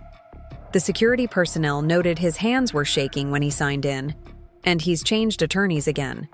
Jason Decker is representing him today, a significant downgrade from his previous counsel. This was unexpected news. Jason Decker had a reputation for representing clients who couldn't secure better representation, often due to financial constraints or difficult behavior. If Thomas was now relying on Decker, his professional standing had fallen further than I'd realized. Financial problems? Lisa asked, vocalizing my thoughts. Likely, Robert nodded. My sources indicate he's been staying at progressively less expensive hotels over the past weeks. And Ms. Davis did indeed return to Minnesota with her parents, leaving Thomas financially responsible for their Chicago apartment lease. The Western Conference Room offered a view of snow falling gently over the Fox River, the peaceful scene, at odds with the tension-filled purpose of our gathering. Robert used our private time to review the mediation process and our strategic approach. The mediator is Eleanor Walsh, 30 years experience, reputation for fairness with a no-nonsense approach to emotional manipulation. She's been fully briefed on your medical situation and has assured me she'll manage breaks as needed. And our bottom lines? I confirmed, reviewing the carefully crafted document outlining acceptable outcomes. Unchanged. Full retention of your controlling interest in the firm. Equitable division of personal assets acquired during marriage. Comprehensive health coverage until your treatment concludes, or you secure independent coverage. Non-disclosure and non-disparagement provisions for both parties. I nodded, finding comfort in the clarity of these parameters. Unlike the emotional chaos of Thomas's betrayal and my cancer diagnosis, these negotiation points offered concrete targets to focus my limited energy upon. At precisely 10 o'clock, a gentle knock preceded the entrance of a silver-haired woman with keen blue eyes, and the poised demeanor of someone accustomed to navigating human conflict. Eleanor Walsh introduced herself with professional warmth, explaining the mediation process while simultaneously assessing the dynamics of our group. Mr. Walker and his attorney are ready when you are, she concluded. We've arranged the main conference room with your medical needs in mind, Mrs. Reynolds. Comfortable seating, proximity to restrooms, and privacy screens if needed. Thank you, I responded, appreciating her attention to these details. I'm ready to proceed. Lisa squeezed my hand before remaining behind in our private room. We'd agreed she would stay available for medical support, but not participate in the actual mediation. Robert walked beside me, matching his pace to my slower, more deliberate steps, a physical manifestation of the support he'd provided throughout this ordeal. The main conference room fell silent as we entered. Thomas sat across the large oval table, his appearance shocking despite Robert's warnings. The impeccably groomed, confidently poised man I'd married had been replaced by someone almost unrecognizable.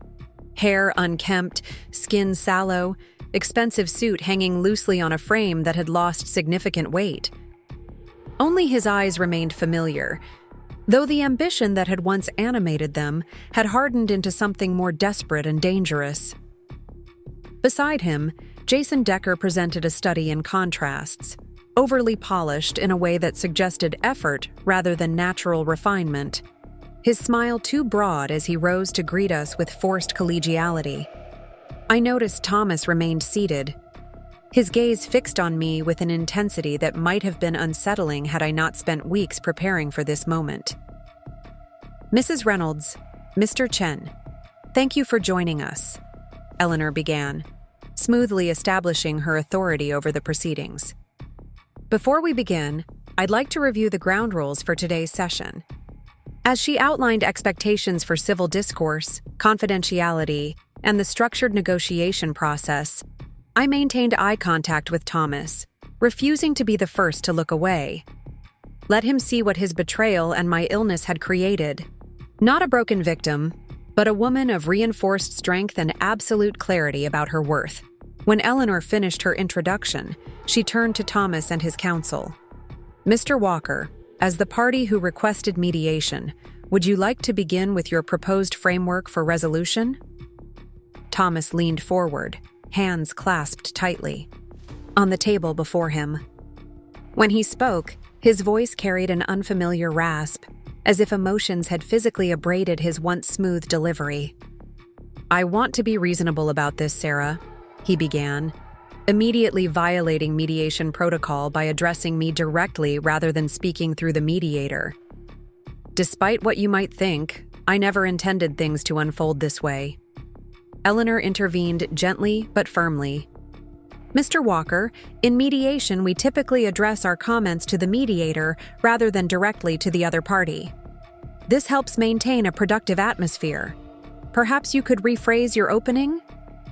Thomas's jaw tightened visibly at the correction, but he adjusted with visible effort. "I'm proposing a clean division.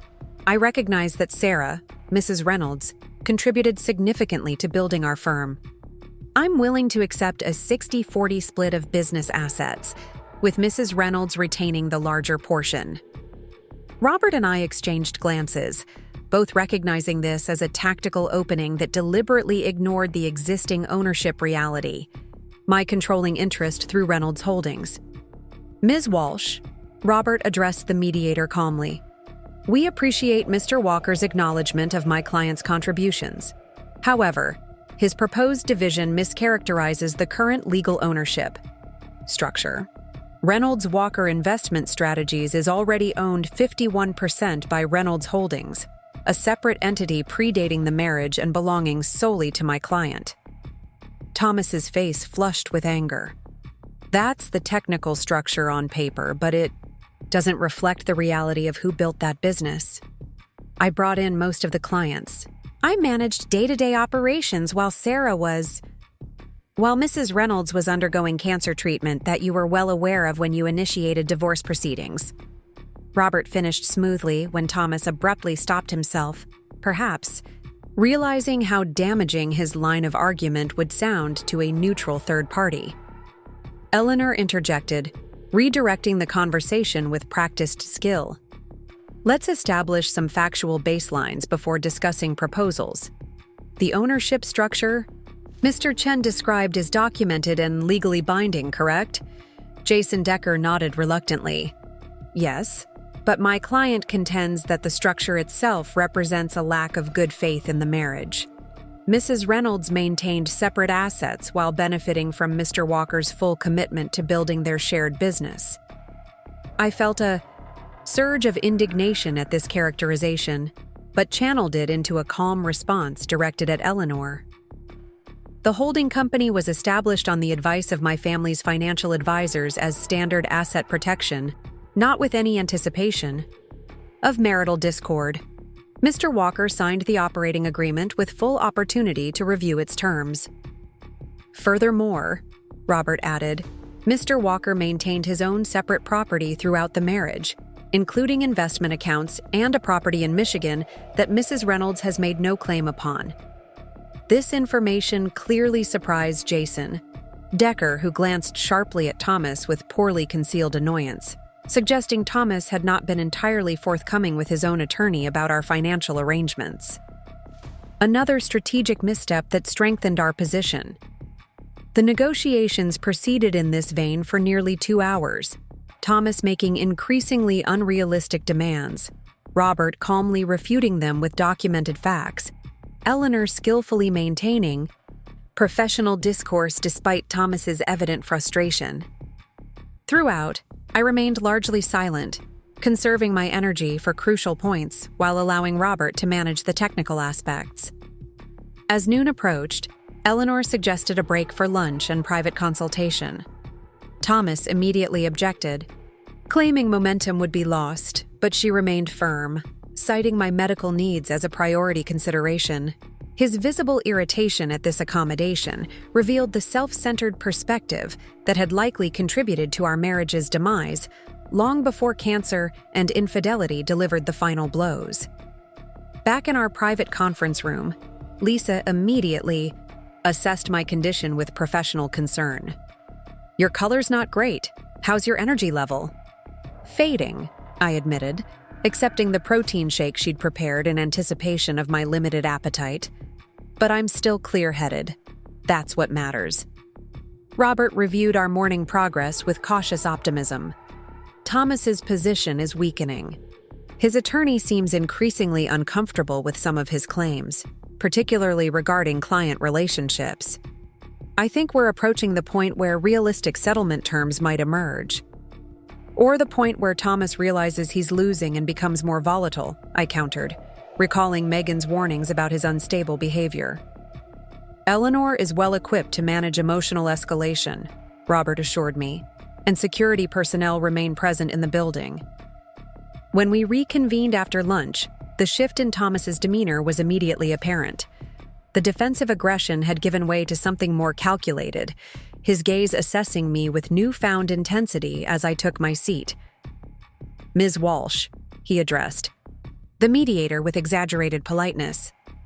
I'd like to propose a different approach. Perhaps Mrs. Reynolds and I could speak privately for a few minutes. Sometimes direct communication between spouses can cut through legal complexities. Eleanor looked to me, making it clear the choice was entirely mine. Mrs. Reynolds, would you be comfortable with a brief private conversation? You're under no obligation to agree. I considered the request carefully, weighing the potential risks against possible benefits. Thomas clearly had something to say that he didn't want witnessed by our attorneys. But what? A genuine attempt at reconciliation seemed implausible given his relationship with Megan. More likely a manipulative tactic or desperate plea. My hesitation must have been visible as Thomas leaned forward, his expression softening into something reminiscent of the man I'd married. Please, Sarah, 5 minutes. We were partners for years before we were adversaries. Against my better judgment, and Robert's subtle headshake, curiosity won out. 5 minutes, I agreed. But in this room, with Eleanor present, and our attorneys waiting just outside the door. Thomas nodded quickly, as if afraid I might reconsider. Eleanor asked the attorneys to step out, remaining seated at the far end of the table, present but providing a semblance of privacy. As the door closed behind Robert and Jason Decker, Thomas's carefully constructed facade crumbled visibly. Sarah, he began, voice lowered so Eleanor couldn't easily overhear. This has gone too far. We're destroying everything we built together.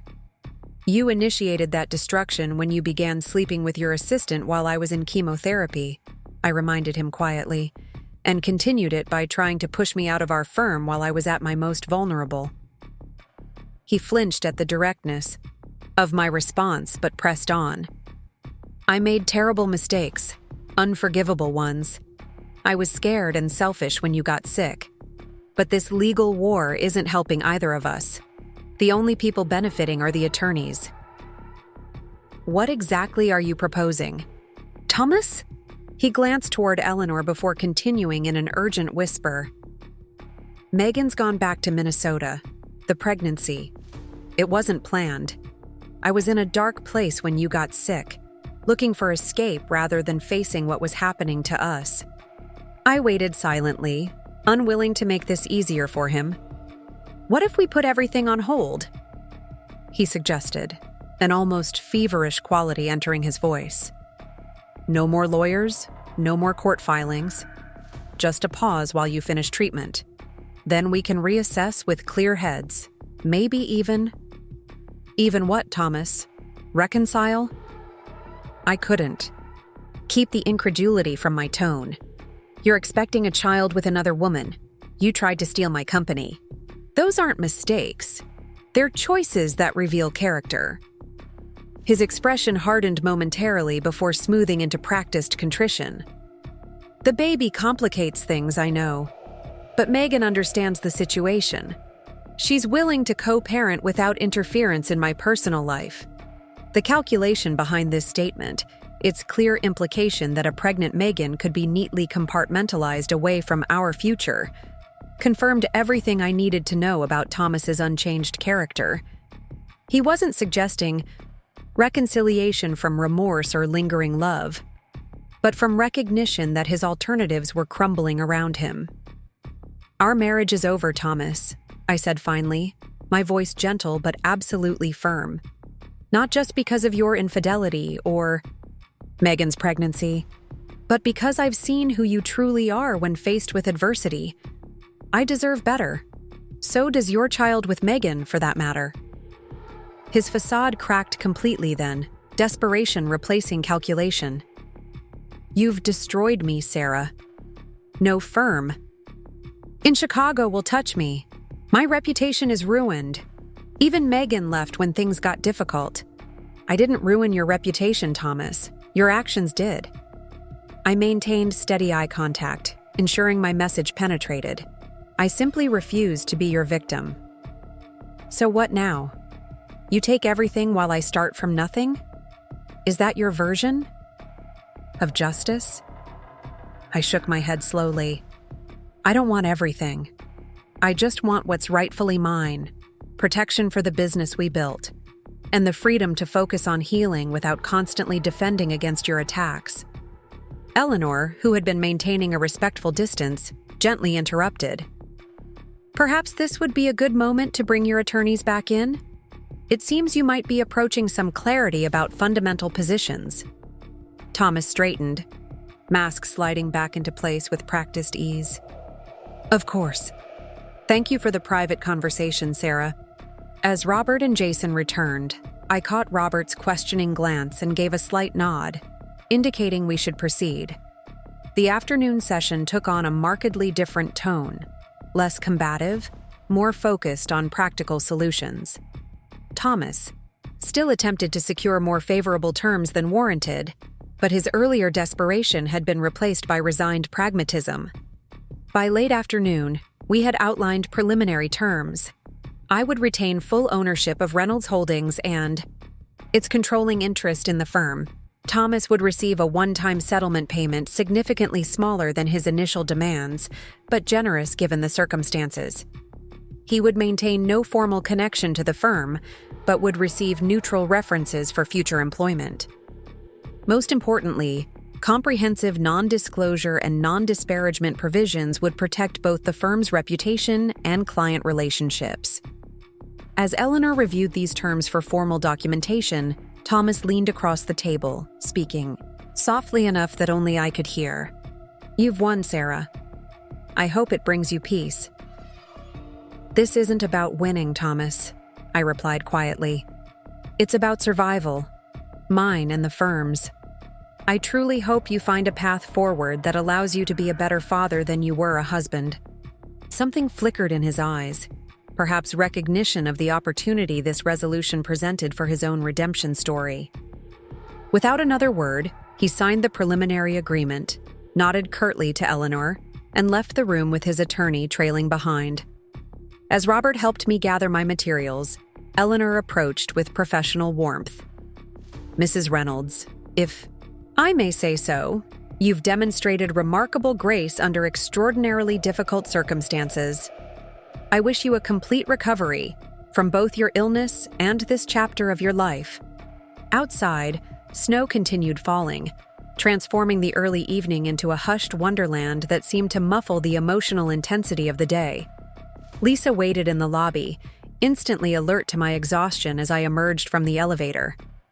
The morning of the final divorce hearing arrived with unexpected sunshine streaming through my condo windows.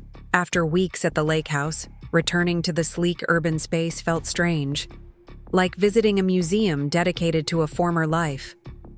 Every surface held memories.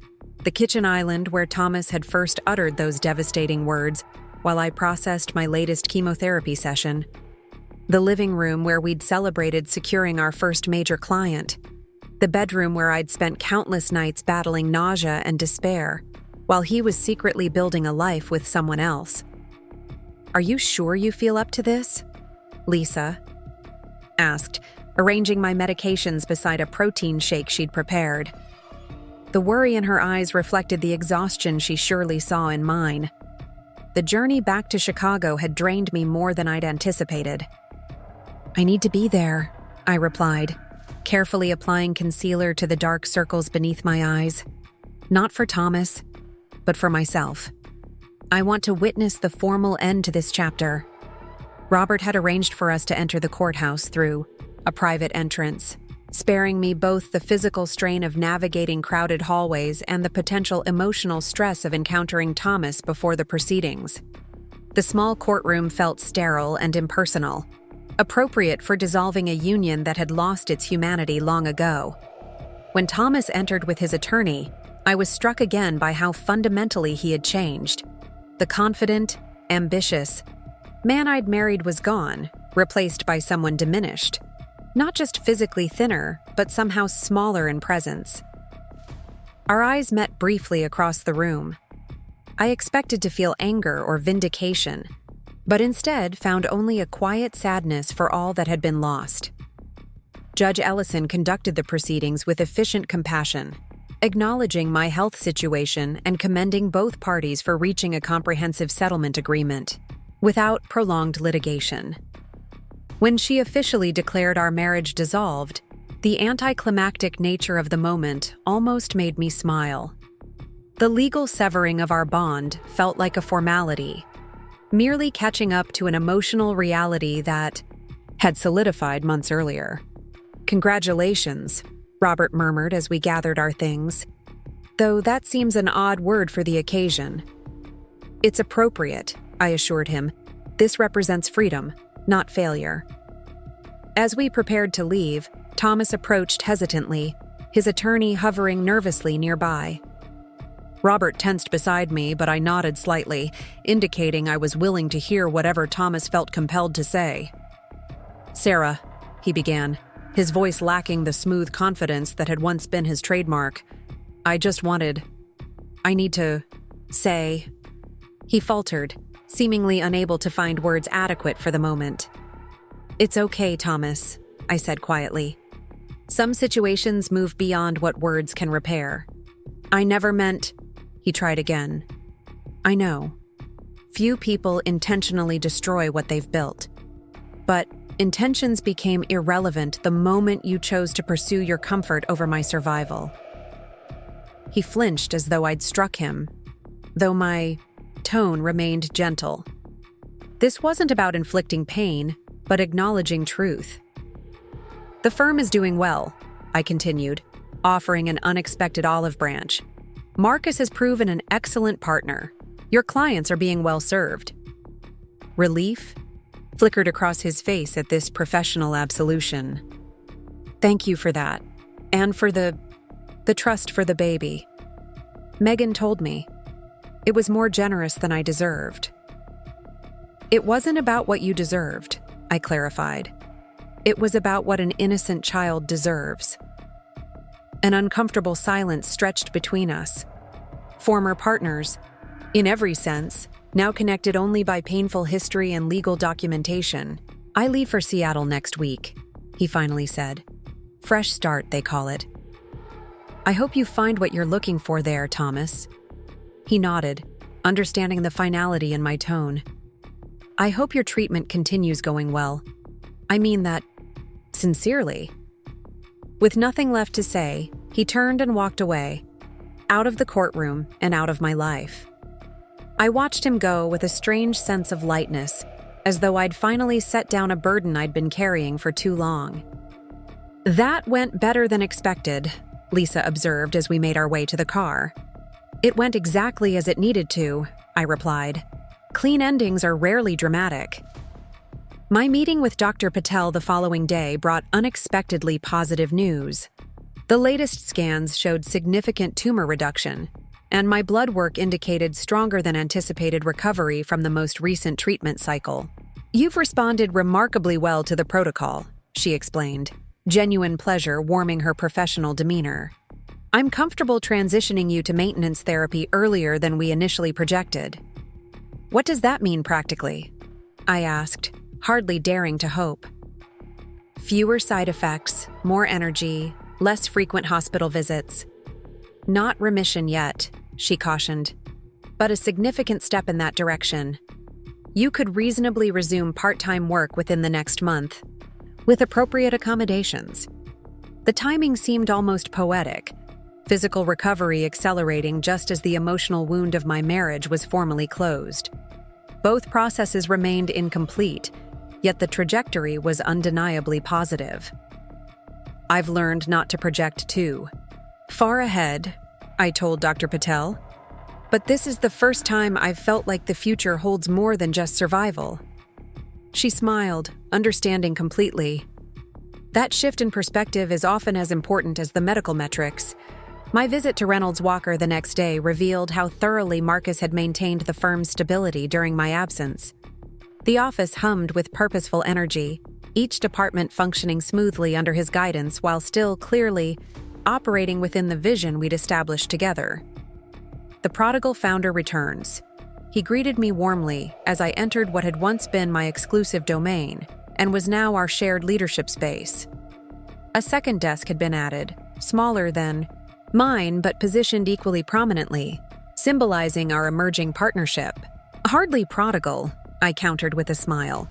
More like temporarily displaced. The staff welcomed me with genuine enthusiasm but careful consideration of my still evident frailty. No overwhelming group gatherings, just brief individual check-ins, and a simple lunch arranged in the conference room where key team members could rotate through without creating excessive fatigue. Margaret Chen of Westridge Capital made a special trip to welcome me back, bringing not flowers or platitudes, but a challenging investment question that honored my professional identity above my patient status. Your perspective on emerging market? Volatility has been sorely missed, she said after we'd thoroughly dissected the portfolio implications. Marcus is excellent, but your instinct for market psychology remains unmatched. I'm not fully back yet, I cautioned. Dr. Patel suggests another month before I resume even part-time responsibilities. We'll take whatever time you can give. Whenever you're ready, Margaret assured me. Some contributions can't be measured in hours logged. By late afternoon, fatigue had settled heavily into my bones, a reminder that medical improvements didn't erase all limitations. Lisa, who had been unobtrusively monitoring me throughout the day, stepped in with practiced diplomacy. I believe we've reached today's energy allocation, she announced, intercepting a junior analyst heading toward my office with portfolio documents. Sarah will be available by email for urgent matters, but needs to conclude in-person meetings now. I might have resisted such intervention weeks earlier, still desperate to prove cancer hadn't diminished my capabilities. Now I recognize the wisdom in acknowledging limitations, not as surrender, but as strategic resource management. Marcus, can we schedule a proper strategy session next week? I asked as he walked me to the elevator. I'd like to discuss the partnership structure in more detail and review the Q1 projections. Absolutely. We can do it at your condo if that's easier, or I'm happy to drive up to Door County if you're returning there. His flexibility touched me deeply, another reminder that genuine support came from respecting needs rather than imposing expectations. Thomas had viewed my illness as inconvenient disruption. Marcus saw it as merely a circumstance requiring adaptation. Let's plan for the condo, I decided. I think it's time I fully reclaimed my Chicago life, lake house retreat notwithstanding. The next morning brought an unexpected email from Megan containing an ultrasound image of her daughter. The accompanying message was simple. Thought, you might like to see Hope. Doctors say she's perfectly healthy. Thank you again for everything.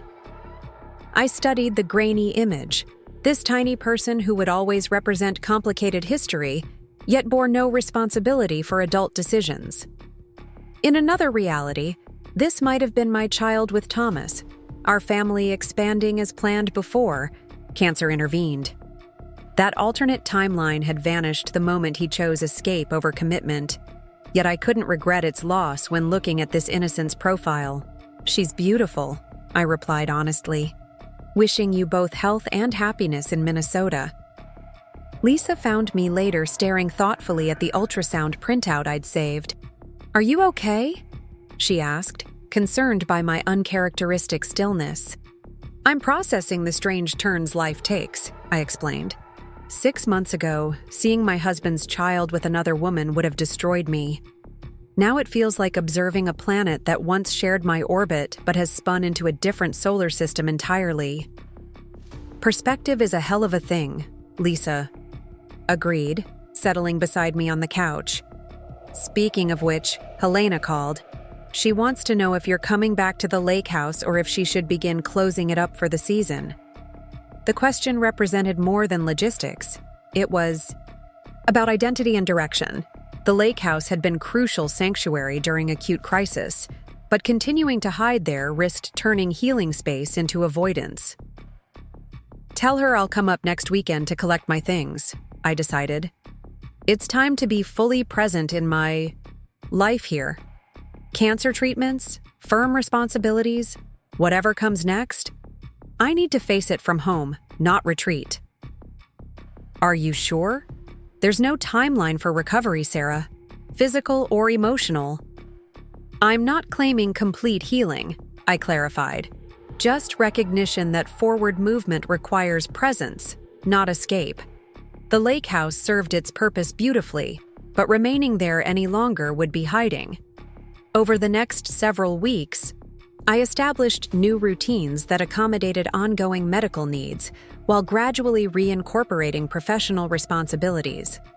Marcus and I finalized our partnership agreement, formalizing the leadership structure that would guide Reynolds Walker through its next evolution. 3 days a week in the office, carefully scheduled around treatment appointments. Virtual client. Meetings when energy permitted. Comprehensive strategy sessions with key team members who now openly valued my investment philosophy, while respectfully managing expectations about my physical limitations. Dr. Patel's predictions proved accurate. The maintenance therapy, while still challenging, allowed significantly more functionality than previous treatment protocols.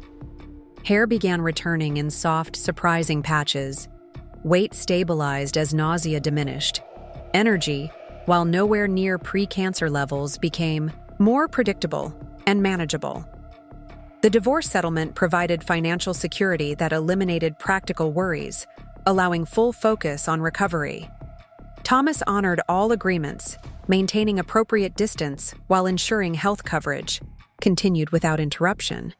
Occasional updates filtered through industry channels.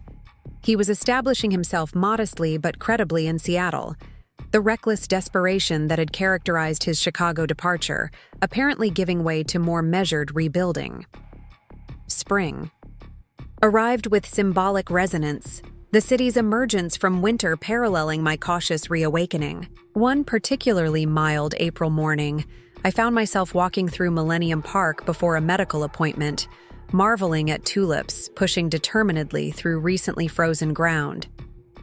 "Ms. Reynolds?" I turned to find a young woman I didn't immediately recognize approaching hesitantly. Something about her seemed vaguely familiar, perhaps a client's daughter or a junior staff member from another financial firm. "I'm Jessica," she explained, noting my confusion. "Jessica Martinez. I worked in administration at Northwestern Memorial during your early treatments." The connection clicked into place. This was the kind-faced assistant who had always found me a private waiting area on difficult days, who snuck extra blankets into my infusion room when chills overwhelmed me. "Of course, Jessica. How are you?" "I'm wonderful, actually. I've been watching for you since I heard you were back in regular treatment. I wanted to show you something." She pulled out her phone, displaying a photo of herself in cap and gown. "I finished my nursing degree. Started the program right after we met during your treatments. You probably don't remember, but you told me I should pursue it when I mentioned I was hesitating because of the time commitment." I didn't specifically recall the conversation. Those early post-diagnosis days remained a blur of fear and pain, but the sentiment certainly aligned with my values. "You said something I never forgot," Jessica continued earnestly. "You said, 'Time will pass regardless of what we choose to do with it. Might as well invest it in becoming who you want to be.'" The words resonated even though I couldn't remember speaking them. They reflected a philosophy that had guided my own recovery, the recognition that even in circumstances we don't choose, our response remains within our control. "I'm so pleased." "For you," I told her sincerely. "Nursing is a noble profession." "I start at the oncology center next month," she confided, barely containing her excitement. "I wanted to help patients the way you were helped, the way you helped me with that simple encouragement." As we parted ways, her words lingered with me through my appointment and into the afternoon. "Time will pass regardless. Might as well. Invest it in becoming who you want to be." The philosophy applied not just to career decisions, but to recovery itself. Not merely surviving cancer, but using the experience to clarify priorities and strengthen resolve. Thomas's betrayal had initially seemed the cruelest possible accompaniment to cancer, abandonment when support was most crucial. Yet with months of perspective, I could now see that his departure had ultimately freed me from a relationship built on appearances rather than substance. His treatment of me during crisis revealed character deficiencies that would have eventually poisoned our marriage regardless, perhaps after children or deeper entanglements made separation even more devastating. The simultaneous crises of cancer and betrayal had forced a complete reassessment of my life, professional goals, personal relationships, fundamental values. The woman emerging from this crucible bore my name and history, but approached life with profoundly altered perspective. Success now meant integrity rather than achievement, wealth measured in trustworthy connections rather than investment portfolios, security found in self-knowledge rather than external validation. That evening, I prepared for a dinner I'd been postponing, my first social gathering since returning fully to Chicago. Lisa had insisted I was ready, arguing that isolation, while necessary during acute treatment, could become its own form of imprisonment if maintained too long. "Nothing too ambitious," she'd assured me. "Just a small dinner at my place with a few carefully selected people who genuinely care about your well-being." I dressed with deliberate intention, selecting clothes that acknowledged my changed body without apologizing for it. The elegant wrap dress accommodated my still too thin frame, while the deep emerald color brought life to skin that remained paler than before. A silk scarf arranged artfully over my partially regrown hair completed the look, not hiding the evidence of my medical journey, but incorporating it into my current reality. Lisa had indeed kept the gathering intimate, just 6 people including us, each representing a facet of support during my dual crises. Robert and his wife Eleanor, whose legal expertise had protected my professional legacy. Marcus, whose return had secured the firm's stability. Dr. William Chen, Margaret's husband, whose friendship extended beyond business connections to genuine concern for my recovery. And surprisingly, Helena, who had apparently accepted Lisa's invitation to come down from Door County specifically for this occasion. My sister insisted I needed proper socialization, I explained as Helena scrutinized my appearance with her usual thoroughness. Your sister is right, she declared, satisfaction evident in her nod of approval. Healing happens in community as much as in quiet. The evening unfolded with gentle warmth, conversation flowing naturally between professional updates and personal reflections without dwelling exclusively on either my illness or divorce. These people had witnessed my most vulnerable moments yet still engaged with me as a whole person, respecting but not defined by my patient status or marital dissolution. A toast, Marcus proposed as dinner concluded, raising his glass. To new beginnings built on honest foundations. To resilience in the face of the unexpected, Robert added. To my sister, Lisa finished, her eyes suspiciously bright, who showed us all what grace under pressure truly means. As glasses clinked around the table, I felt something shift within me.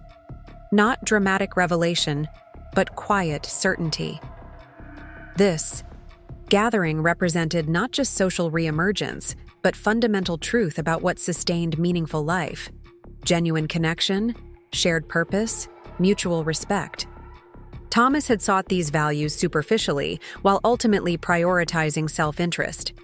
Cancer had stripped away pretense, leaving only essential questions about how to use whatever time remained, whether years or decades, with authentic purpose. Later that night, alone in my condo that no longer felt haunted by Thomas's betrayal, I composed an email to Margaret Chen confirming my gradual return to client advisory responsibilities. The message concluded with a proposal for a new initiative, investment strategies specifically supporting medical research in underserved communities, leveraging financial expertise to address healthcare inequities I'd become acutely aware of during treatment. As I pressed send, a sense of alignment settled over me. Professional skill finding purpose beyond profit, personal experience informing meaningful contribution, future direction emerging organically from past challenge. The next morning brought sunshine streaming through windows I'd finally reclaimed from painful memories. My phone chimed with an incoming message. Dr. Patel confirming my latest scan results showed continued improvement, maintenance therapy, working exactly as hoped. I moved to the window, watching the city awaken below. Chicago stretched before me, neither threatening landscape of medical appointments and professional uncertainty, nor backdrop to marital betrayal, but simply home. The place where I would continue rebuilding life on more authentic foundation. Thomas had gotten his girlfriend pregnant while I battled cancer, never knowing I controlled all our assets. That twist of fate had initially seemed my only advantage in a devastating scenario. Now I recognized the true asset had never been financial. Control, but inner resilience. The capacity to face profound disappointment without becoming diminished by it.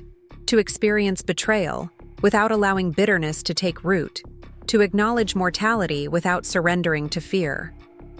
Cancer treatment would continue for months, possibly years.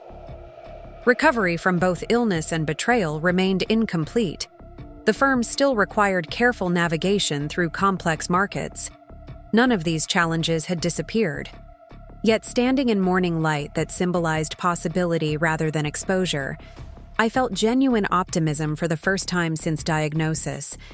Not because circumstances were perfect, they remained far from it, but because I had discovered capacity to create meaning within imperfection, to build purpose from pain, to transform crisis into clarity about what truly mattered. Thomas had left seeking escape from difficulty. I had stayed, facing each challenge directly, and discovered strength I never knew existed.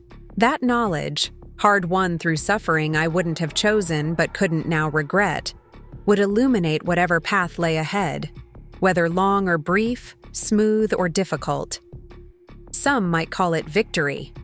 I simply called it living, fully. I simply called it living, fully, authentically, purposefully, despite everything. Up next, you've got 2 more standout stories right on your screen. If this one hit the mark, you won't want to pass these up. Just click and check them out.